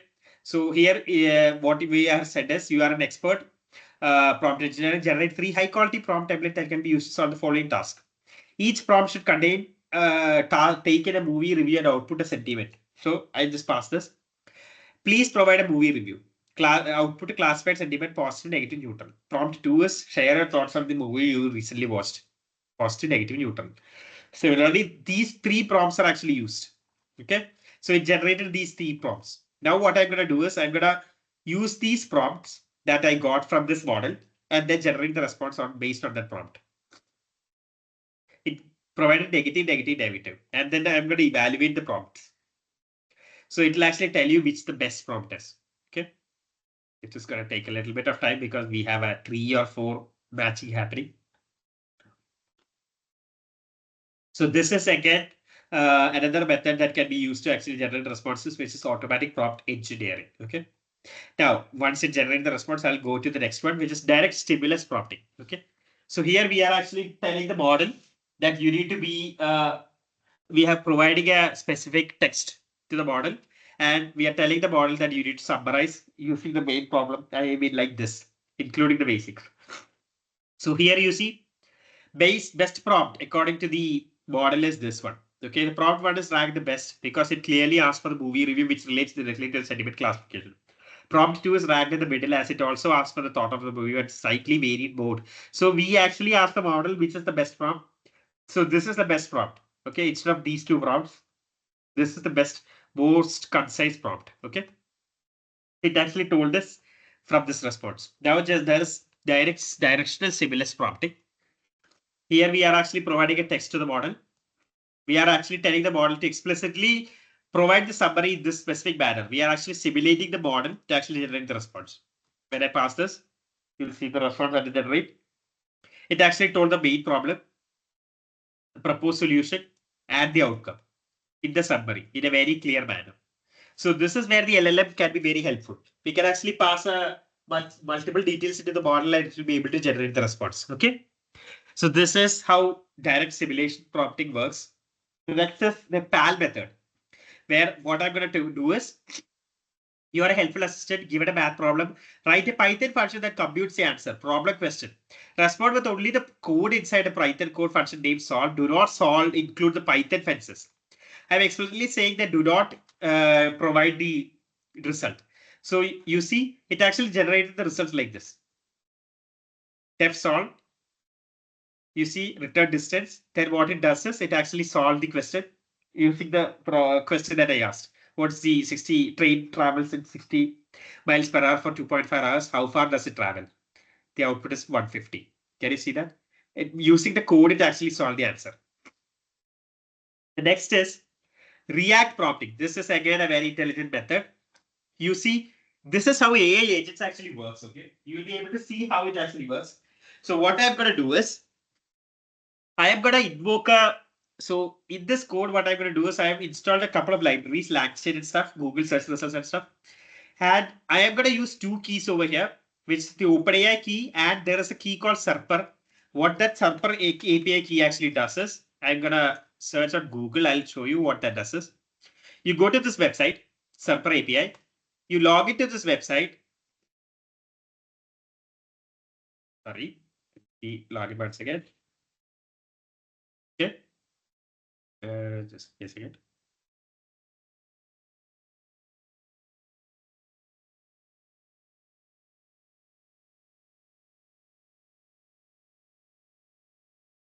Okay. I'm logged in. Okay. You see, this is the Serper API. So when you go here, you can go to API keys. There's a key over here I created. You can click on create new key. You will get a key. The key looks something like this. You copy this key, go back to the code, paste it over here. Okay. Why I'm using this, I'll tell you. I'm going to run this code now. And we are going to define an LLM, which is the 3.5 instruct model. We are going to define a tool, which is a Google Serper tool. We are going to define an agent, which will actually use the tool, the LLM, and the agent. Okay. So I'm going to define that. It is defined now. Now I am going to invoke the agent. The agent is going to do this. Who is Tom Cruise? What is his current age? Provided the current age, year is 2025. Let's see what Tom Cruise age is first. It's 63 years old. Okay. Let's move to and see what it generates. You will be able to see entering the context mode. I should use Google Serper to search for information about Tom Cruise. Google Serper input Tom Cruise. So it actually went into Google. Okay. It actually went into Google. It actually fetched using the Serper API. It actually fetched data from the internet using the Serper API. I just told it to search it. So it actually fetched the data from Serper API. So here you see, it actually fetched all these data. The next is thought. I should use a calculator to calculate Tom Cruise current age. So calculator, it actually invoked the calculator. From the text, it actually extracted that, his age is, he was born on 1962. So the action input is, there's an action module, right? First it went in, when I entered a query, it actually went into Google. It actually did an action, and it searched on data on the Tom Cruise. It got the data for the Tom Cruise, and then it used the calculator, which is the 2025 minus 1962. The answer is 63. I now know the final answer. So it is actually give the feedback to the model. The final answer, Tom Cruise current age is 2025 is 63 years old. You see, this is how an agent works. It is actually able to invoke tools. It can take action based on the input it receives using multiple APIs or multiple services. Or like for example, here it is a calculator or a Google search. So this is the output of. This is currently a very hot topic, which is the React prompting. It's just the base for AI agents. Okay, agentic system actually works like this because it is able to interact with multiple data from multiple sources using multiple APIs. Okay. So that is React prompting. Now let me come into reflection. As I told this, let's see how this actually goes, this technique. So here you see, there's a model defined. The odd numbers in this group add up to an even number. You see, again, the same thing. 17, 9, 10, 12, 13, 14. 17 is there, 9 is there. There is 13 also is there. So when you add, let's see how it actually solves. True or false? I'm asking a question. So the initial prompt that I passed to the model is solve the problem. So what it is going to do is, it is going to solve the problem first. Okay. So let's see what it actually generates. Okay. Initial attempt. So first it actually generated the initial attempt and it will actually generate a response. Next, what it is going to do is reflection prompt. You previously tried to solve the problem, this one. The solution was this one. Critique the solution. Was it correct? If there were any mistake, explain that. That is the second prompt that I passed to the model. Reflection ask LLM, I'm going to pass that prompt. So it will actually generate the response. Now the next prompt that I pass is solve the following problem again, but this time incorporate your reflection. So problem, reflection. See what the output is generated, okay? True. Initial attempt. So what it said is the option odd numbers in this group add up to an even number. That is an incorrect statement. For example, if you see the odd numbers are 17 plus 9. 17 plus 9 is 26 plus the other odd number is 13. So 17 plus 9 plus 13 is 39, which is not an even number. Okay, which is an odd number. So the initial attempt is true. Okay, it said that the initial is true. That is incorrect. So I told the model, you previously tried to solve this problem. Your solution was this. Was it correct? I'm asking the question. If it is incorrect, explain that. So you see the explanation provided. This is the explanation that is provided. Now I went into the reflection phase. The solution provided was incorrect. The odd numbers in this group are actually 79 and 13. Adding them gives you 39, which is an odd number, not an even number as stated in the problem. Therefore, the correct answer should be false and not true. You see, it is reflecting on the answer it generated. And I'm passing it again to the model so that incorporating this reflection into the model, solve the problem again using incorporating your reflection. And then you see the response that is generated false. You see? This method of telling the feedback, I mean, generating a response, asking the model whether the response that is generated is correct, and then getting back from that is another method of like prompting. Okay. Very intelligent mechanism that can be used to self-correct itself. Okay. The next is graph prompting, which is very easy to explain. Like nodes, there is edges. We provided the relational database or a relational graph to the model. The model will explicitly generate the output. Yeah, the grandmother. This is because for me is the mother of James, who is the father of Harry. Yeah, this is how graph prompting actually works. So that is the base for all these kinds of prompting techniques. Okay. Now let me move back to my browser again. So these are some of the techniques that we went through. Now let me cover a small concept which is generative AI for research and development. Okay. So in research and development, generative AI may be the heart of innovation. Okay. In research and development, it can be very helpful to actually diversity, enhance creativity, and optimize design. Okay. And we can also use this generative AI to actually do the literature work and like review document experimentation stuff. Before going into how to use these kinds of tools and stuff, you need to understand each of the platform and where you can actually try it out. Okay.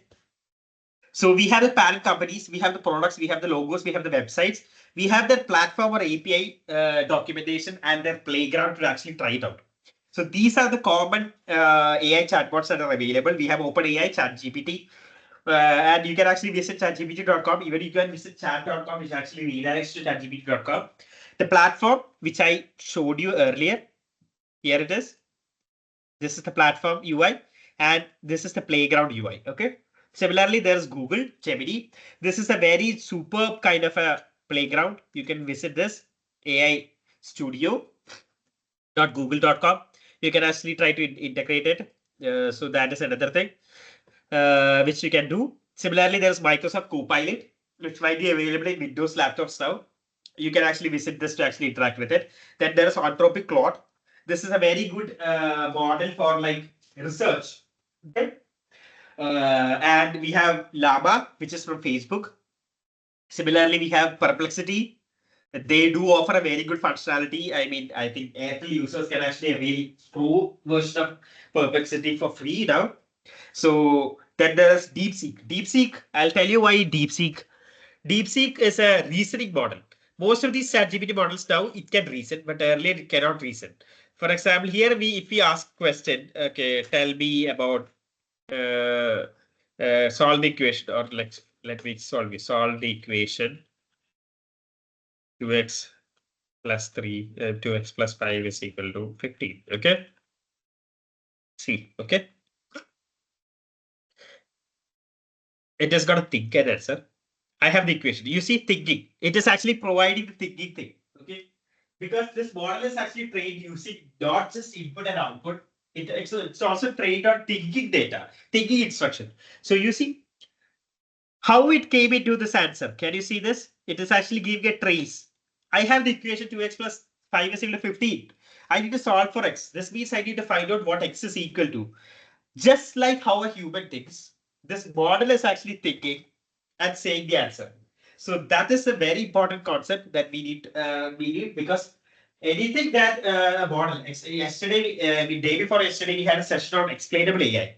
If a model is generating a response, it should be able to explain why it generated that response. Okay, so here it is actually providing the answer along with, so this is what we see in ChatGPT, but this is what happens in a thinking model. It is actually doing this internally, okay, and generating the response. Okay. Again, so these are the some of the common tools.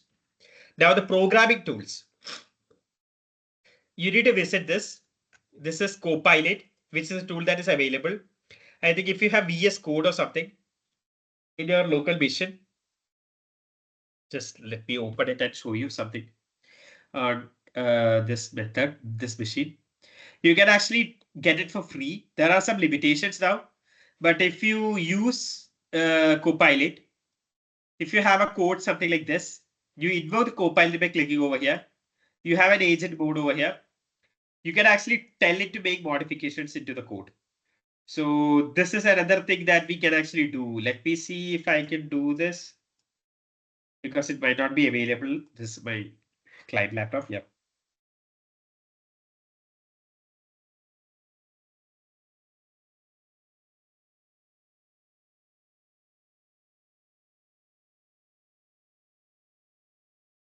Yeah. You see, apply predictor. Can you see? Activate rag.py or a new untitled predictor. Can you see? I got the response. So I am gonna tell the model. Okay, here, where is it? Yeah, rag.py test dot whatever the question that I generated. Yeah. Let me do one thing. I'll add it into the code. Yeah, copy it into the code. And what I'm gonna do is I'm gonna close this. I'm gonna open a new folder or something. Just give me a second.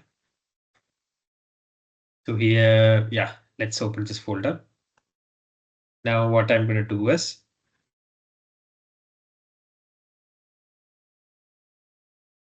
can you see?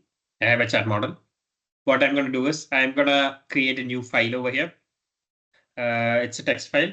What I'm going to do is uh, code to find prime of a number.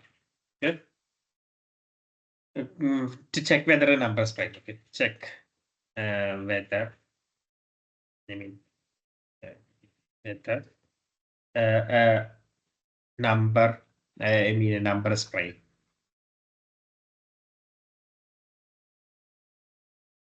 Okay. So I just told it. So let me see. I'm gonna paste it over here and see.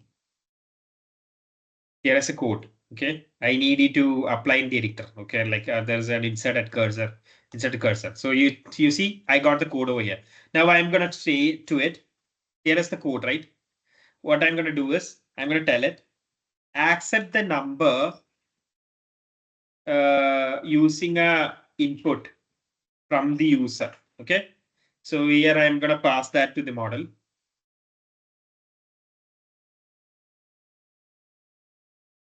You see, it actually yeah.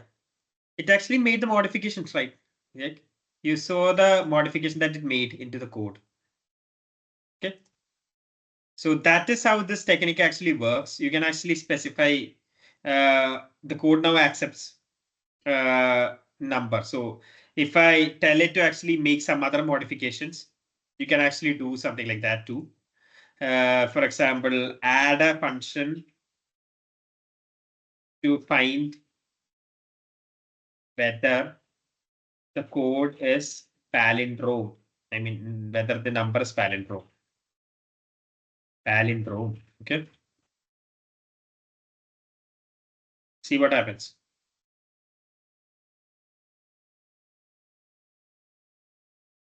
Okay, let me open it 1 second. Yeah, here is this. Okay.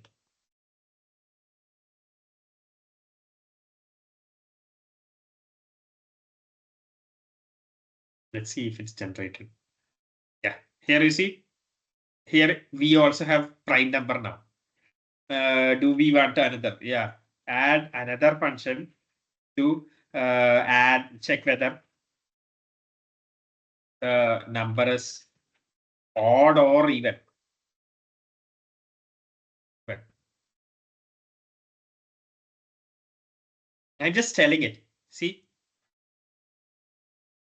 odd or even. I mean, palindrome is done. This palindrome, okay, has been added. Yeah, prime is there, palindrome is there. So those kinds of things, it will actually automatically do it for you. Okay. So that is what this thing actually does. We can actually chat with this model. We can actually make modifications. It will actually tell you what to do. This is an example of like Copilot, GitHub Copilot. We can actually tell whatever we want. We can actually try it command as a command. It will actually use a chat. We can use a couple of models over here. It is using an agentic flow and then updating the model. You can actually have the entire data, read the entire code base and then make modifications to it. Okay. So that is again this Copilot for you. Similarly, we have Cursor, which is not free. So as for Indians, it is not free. I think you have to pay. There's a pricing. It is not free. So this is again a very intelligent kind of a code editor where we can actually tell the model to actually generate responses. Okay. So yeah, 2-week trial is there, but other than that, you need to like pay for it. Okay. Now, so there are a couple of functionalities that is offered by these tools. Now next come to some of the productivity tools. Okay. See what happens. Okay. I am gonna go to notebooklm.google.com, this website. Okay. This is a very beautiful website. You go to notebooklm.google.com, sign in with your, let me switch to my personal account. You move to this notebook. You have an option to create a notebook over here. You click on create, and let's see what I can do. I am gonna upload the PDF that I took today. See, let me see if I can fetch that PDF which I took today. Just let me see if I can open that up, and then let's see. Yeah, prompt engineering. Yeah, here it is. This is the PDF. So here it is. This is very useful for college students. You can actually upload documents. You have a couple of doc types. You have documents, you have websites, you have YouTube URLs. You can actually copy text, and you can actually add like 50 sources. You see, I'm going to click a couple of options over here. I'm going to create a mind map. I'm going to create a study guide. All these things I'm going to create. Okay. And once it's created, I'll show you what it is. Before that, I'm going to move into one more thing, which is manas.im. Okay. Here is another software, manas.im, which I'll explain in this slide. This is a fully autonomous agent developed by Chinese startup Monica, operating under butterfly effect. So it can plan and execute multiple model tasks, websites, and analyze stocks, prepare travel itineraries without continuous human interaction. Similarly, Notebook LM is like developed by Google. You can actually add multiple sources of data. You can actually ask questions based on the data. I'm going to reach here. Okay. What I'm going to do is I'm going to open St. Joseph's College of Engineering, Pala. Okay. St. Joseph's College of Engineering and Technology.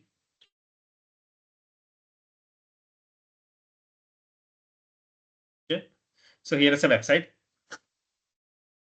See what happens. Okay. What this agent is going to do. So I have the website. And what I'm going to do is create a presentation about this college from the below link. Okay. I mean, from the link. I'm going to just provide the link. Okay. Let's see if it is able to generate. So I have got the St. Joseph College of Engineering Pala website. Copy that, paste it over here. See what happens. Okay. Speed. Okay.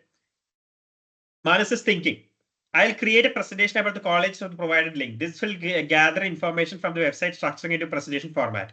Gather information about the college. It just started a mission over here. Let's see what it is going to do. It is going to load the website. It is going to browse the website. You see, it has opened a web browser. It is going to go into the website. It is going to scan the entire website. You see all the links. It is actually going to do that. Browsing the website. I've gathered information from the website. Clicking the elements, it is going to click each of those elements from the website. And see, you can actually explicitly see what this is doing. Okay, SJCT overview, clicking the element. Yeah. Handling text edit ratios, it will let it solve. So here you see, I have told it to in the notebook LM, the mind map. It actually generated the mind map based on the this PDF that I provided. It actually generated a map. Can you see this? It is, you can actually see what all concepts I explained in this seminar. This session. Each of those concepts, you can actually see it as a map. So what all are the common settings? These are the common settings. What are the temperature parameters? How do you set it? It is actually creating a complete map of the data, which you can learn. Another thing, this I just told you this, right? There's also one more thing. You see, audio overview, and there's a guide. How do you study this concept? There's a quiz guide. There's an easy questions, text of glossary and terms. You can actually create a guide based on the generated content. Similarly, it is gonna create a audio and a video overview. Okay. Before that, let's see what it is doing here. Yeah, it is again started scanning the websites. clicking on the links, browsing the website. Let's see how it goes. It is going to create a README file with all the data that it has fetched. I've explored the data, found key information, undergraduate program, emplum, all those things. Now it has started creating a presentation. So there's a README file that it's created. I've gathered extensive college information, including programs, collaborative activities, achievements from the website, markdown files. Notable points include multiple accreditations, MOU with IIT Bombay, handling, clicking on the element. So again, it is going to do this. Let's see how it goes. Similarly, in Manus, let's see. Here you see, here is an audio. I am not sure if you guys can hear it. Yeah. Can you guys hear this?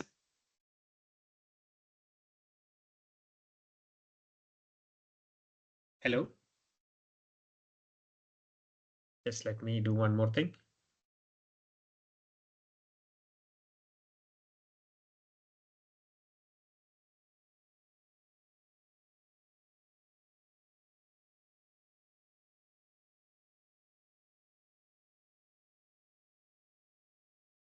Include sound. Yeah. Yeah. Can you see my They're screen once often again? using prompt engineering to build robust ways for the Are you LLMs able to connect to with other listen to this? tools, other systems, building interfaces essentially. Yes, Got it. So it Yeah. serves both understanding the AI better So and building I have an trust with option called interactive mode. Okay. I'm going to play this. I'm going to interact with this discussion. Here, two people are talking. Welcome to the deep dive. Today we're kicking things off with a quote from Jensen Huang, the CEO of NVIDIA. He said, "You're not going to lose your job to an AI, but you're going to lose your job to someone This is who actually uses generated AI." based on That's the PDF that quite I a statement, provided. isn't it? And Okay? it really frames what we're trying to do today. We're I'm going to diving click the deep join into button. prompt engineering. Oh, hey there. What's up? Can you tell me what prompt engineering basically is? Oh, absolutely. We can definitely clarify what a prompt basically is. That's a great question to start with. You know, we're diving deep into prompt engineering, and a prompt is right at the heart of that. Think You of a see, prompt as the instruction or question you I give can to a actually large interact language with the model. model. It's how you talk to the AI, Okay. essentially. It This tells the is like AI a what you want conversation it that to two do. people are And the having. And even if I ask a question explicitly, it actually adds me into the conversation. I can actually ask questions based on the sources that I have provided. This can be very helpful when you're learning something. You can actually upload your PDF files. You can upload your class notes and stuff over here. You can actually upload YouTube videos. I'll almost like 50 sources. You upload it here. You can explicitly ask a question to this. You can actually create a mind map.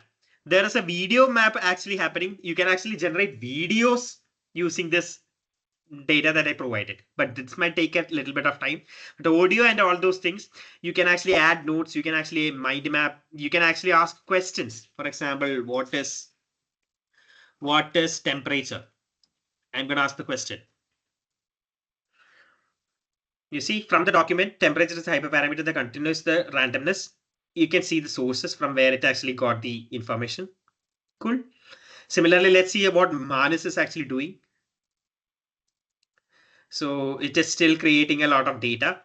There's a file data that is created. And let's see if that actually able to complete that. And all these things are actually possible. You will be able to actually see the slides that it has generated. Okay.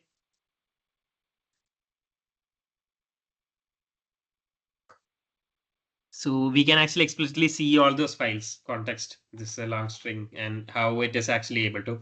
I can show you, yeah, something that I created. For example, yeah, here is an example that I created for like, can you create a presentation about this college from this website? Since this will take some time, I just told it from Mangalam College. I mean, the Mangalam College of Engineering, Kottayam, where create a website. Okay.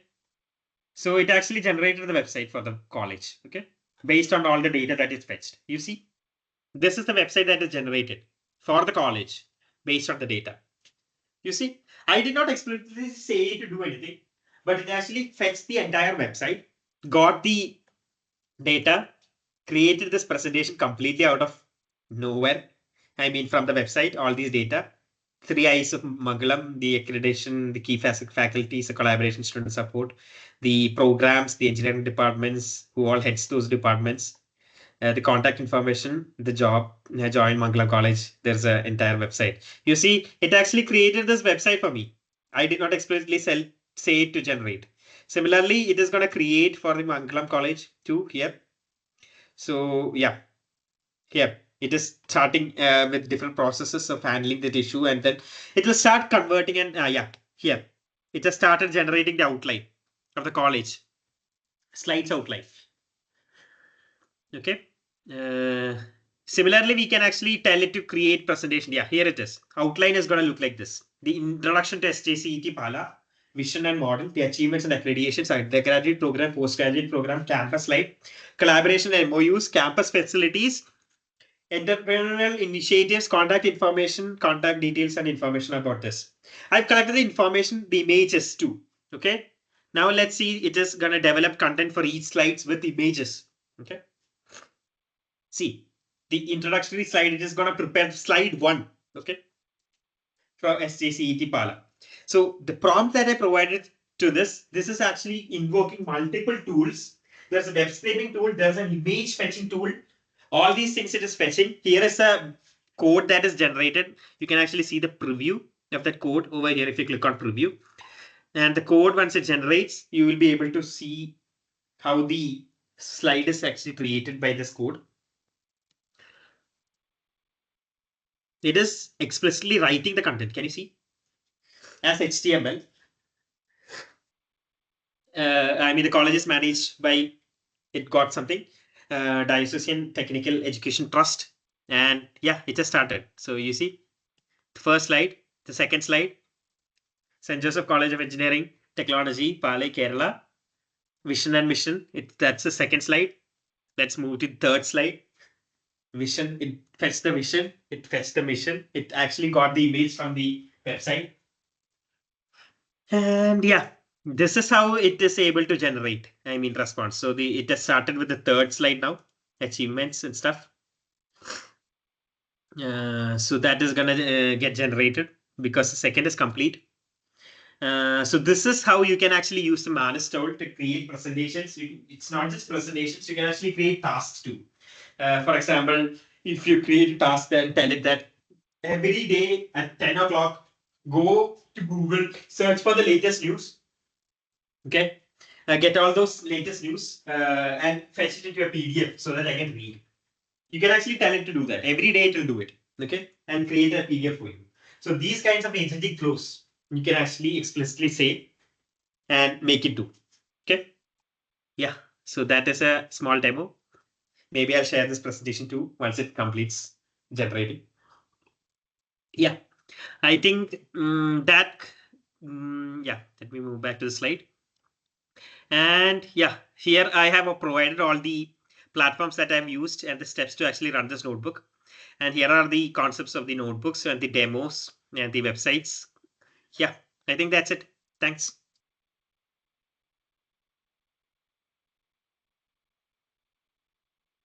Good.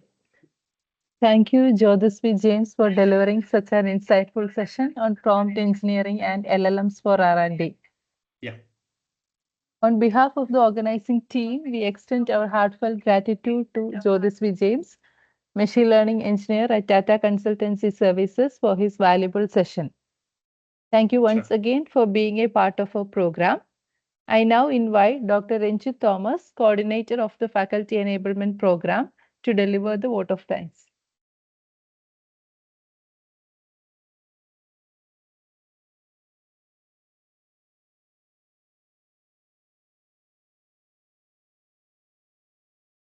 Good afternoon, everyone.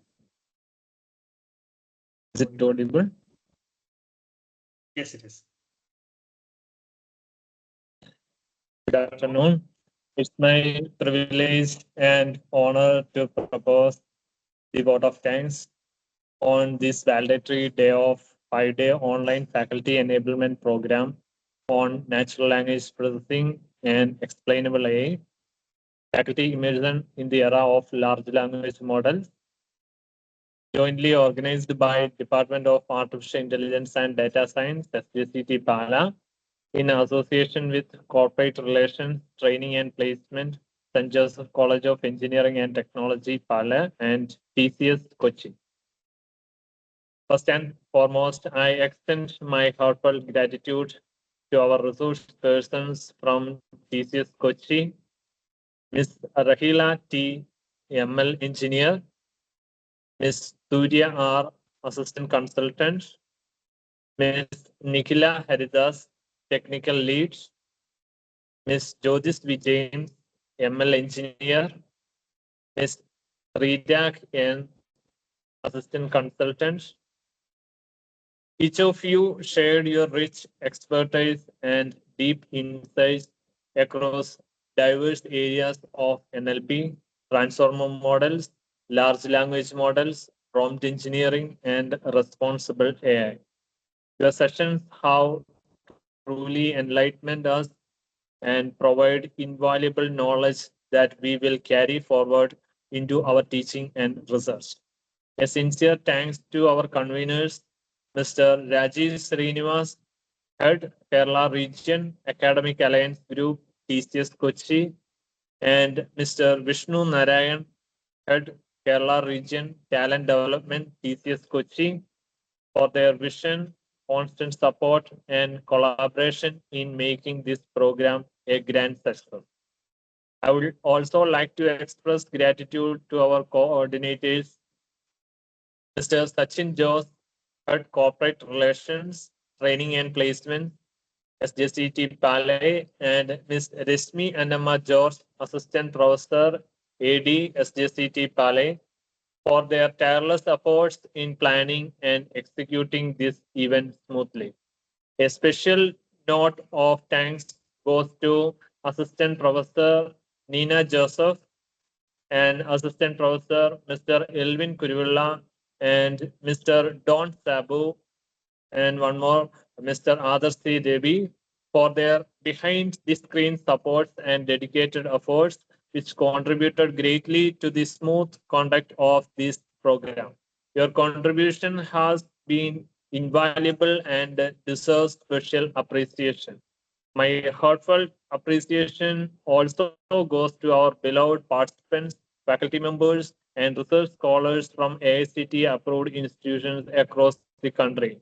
Your active engagement, questions, and enthusiasm have made this session interactive and meaningful. Without your participation, this program would not have been as enriching. I would also like to highlight that this FEP, Faculty Enablement Program, is part of a series of collaborative activities with the TCS, and we are truly excited to strengthen this partnership further in the coming days.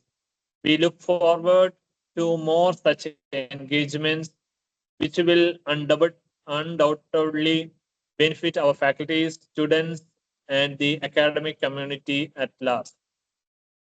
Last but not least, I extend my gratitude to the management and leadership of St. Joseph College and College of Engineering and Technology, Pale, for their encouragement and constant support in hosting such knowledge sharing initiatives. As we conclude this faculty enablement program, I am confident that the learnings we gathered here will inspire us to embrace new technologies, enhance our teaching practices, and contribute towards impactful research. Once again, thank you all for being a part of this journey. Wishing you success in your academic and professional endeavors. Thank you and have a wonderful day ahead. Thank you. Dear participants, feedback form was shared in the chat box. Please fill it out. And certificates for the eligible participants will be shared on or before 12th September 2025. Yeah, hi. Can you share me an email address or something where I can actually set these notebooks if you want? Okay. Yeah, you can put it in the chat or something. I'll send it right away after this call.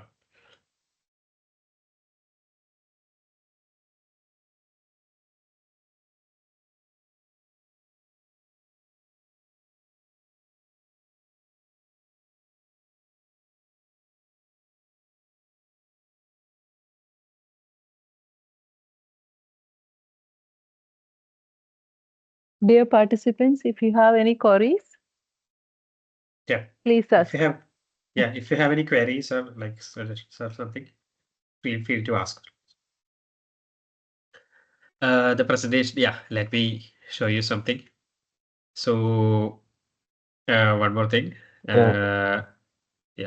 You have a question? Yes, I have a question.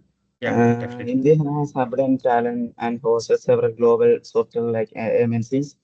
Let no large language model has been developed here like DeepSeek, ChatGPT. In your view, what you are holding us back?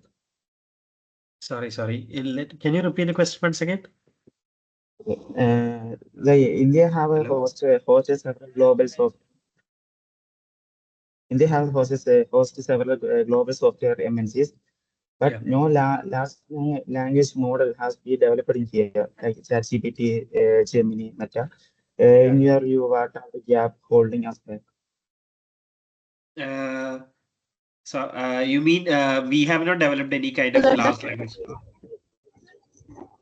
You're Yes, sir. asking why we have not developed any kind of large language models. The problem with developing large language models is that you need a lot of resources. In the sense, like we need a lot of GPUs. We need a very set of, data set. That is what we require.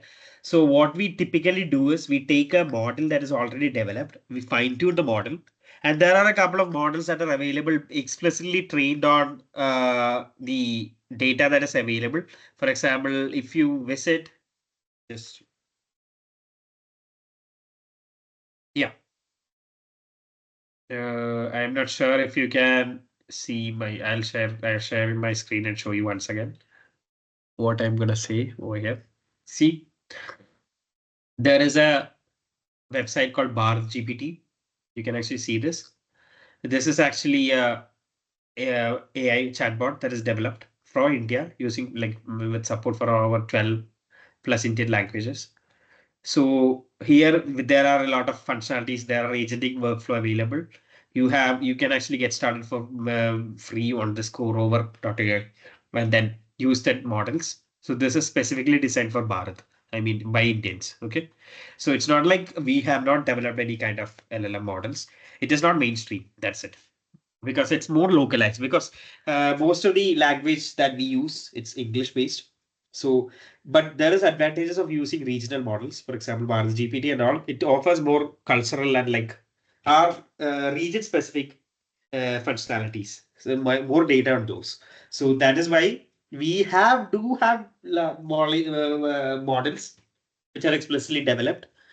And so there needs not be a model like that does not offer anything that the others do not offer. So we have models, but most of the models are like domain specific because already we have general models. And designing these kinds of general models, it requires a lot of GPU space. For example, you see how ChatGPT has so many parameters, you cannot even fit into like thousands of GPUs.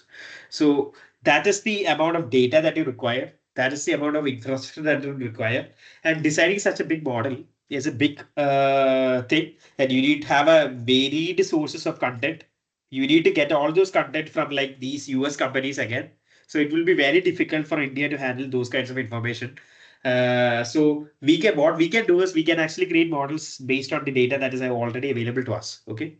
So Bharat GPTs and there are other available models that are expressly designed in India. Yeah. And there are also domain specific use cases that are designed not just inside India, but for specific use cases by not only just TCS or like other IBM or like Accenture actually has those kinds of models. And these are all models that are designed. For example, in IBM, there is like Granite model. And there are also other agentic flow workflows in like TCS and stuff, which can be used for client specific needs. Although there is not a public model. Yeah. Okay, thank you, sir. Sure. Yeah, let me show you the demo of that. Yeah, you see, it also generated a video. Okay, so you can actually see the video. So you see, again, this is a video that is generated based on the PDF that I uploaded. Good.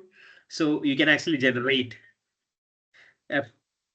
yeah, you can actually create a video on the PDF that I just provided just one video. I mean, you remember, like I just provided just one PDF, and then it actually generated a video out of it.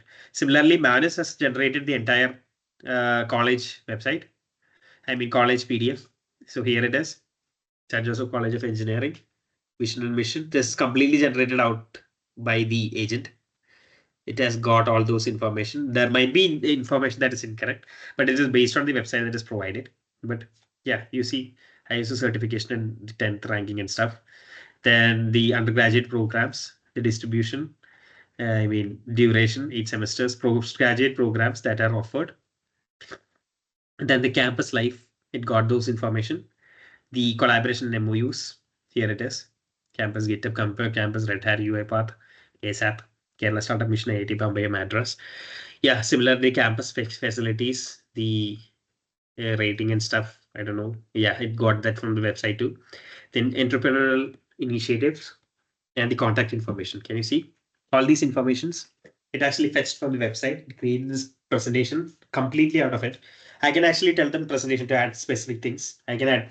These are all designed in such a manner that you can actually use this as a. You can make modifications. You can change themes. All those functionalities is offered by Manus over here. Manus tool. You can actually deploy this as a website. That is also offered. Okay. You have the option to change theme. You can actually download this as a PPT, save it as a PDF, whatever it is. Yeah. Cool. Yeah. Any other questions? I think it's almost 12:30 now. Yeah. Sir, when students are doing a project using prompt engineering like text and summarization and all, is there any metrics that we could use to evaluate the prompt effectiveness? I or any would say benchmark? that now the prompt models are very good. Using a summarization model, that's not something that is good for a project topic. You need to do something that is more than that. For example, just taking a text and summarizing, you can actually do it on ChatGPT. There is no need of having a project that does that. Okay. You need to have a complex data. You need to identify certain patterns from the data. For example, I'll give you a small example. For example, there is a retail data. Okay. You can actually create a chatbot. Okay. But the chatbot should actually not just, it should actually accept data based on a CSV file or something. And when the user actually asks a question, can you give me a noise cancellation headphone? Okay. It should actually go to that data and fetch the list or recommend the list from that data. So that kind of a use case is much better rather than just going with just doing a summarization of a PDF. Because any model right now can do that. You can even do that using ChatGPT. So when you are designing a project, it is better that you have some form of complication in the data and extract data from that. Okay, just you give a text, you take a text out. That is a very simple context. You need some form of multimodality where you provide some form of input in a different format or something, and you get the output in a different manner. Yeah. Okay. But if you want to evaluate it, it is very easy because there are a couple of matrices called ROG and all. Like typically all these models, what they use is like, hello. Yeah. There is a metric called ROG. Let me see if I can share my screen once again. Is my screen visible? Yes. Okay. Where is it? Yeah. Just give me a second.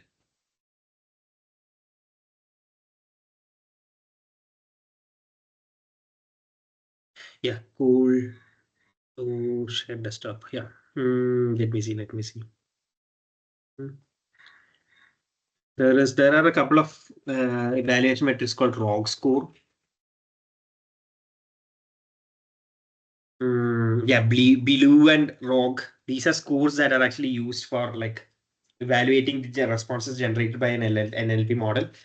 There are also other similarity metrics methods where the generated response to actually match with the ground truth. So those kinds of things also you can actually do to actually compare the result that is generated in a this thing. I mean, by an LLM or for a summarization project or something. Yeah.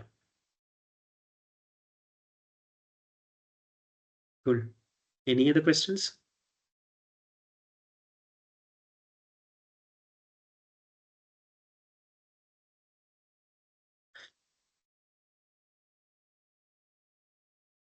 Sir, I think no more questions are there.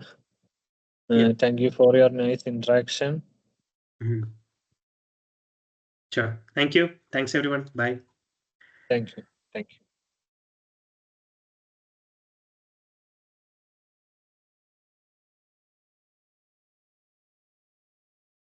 Dear participants, please fill out the feedback form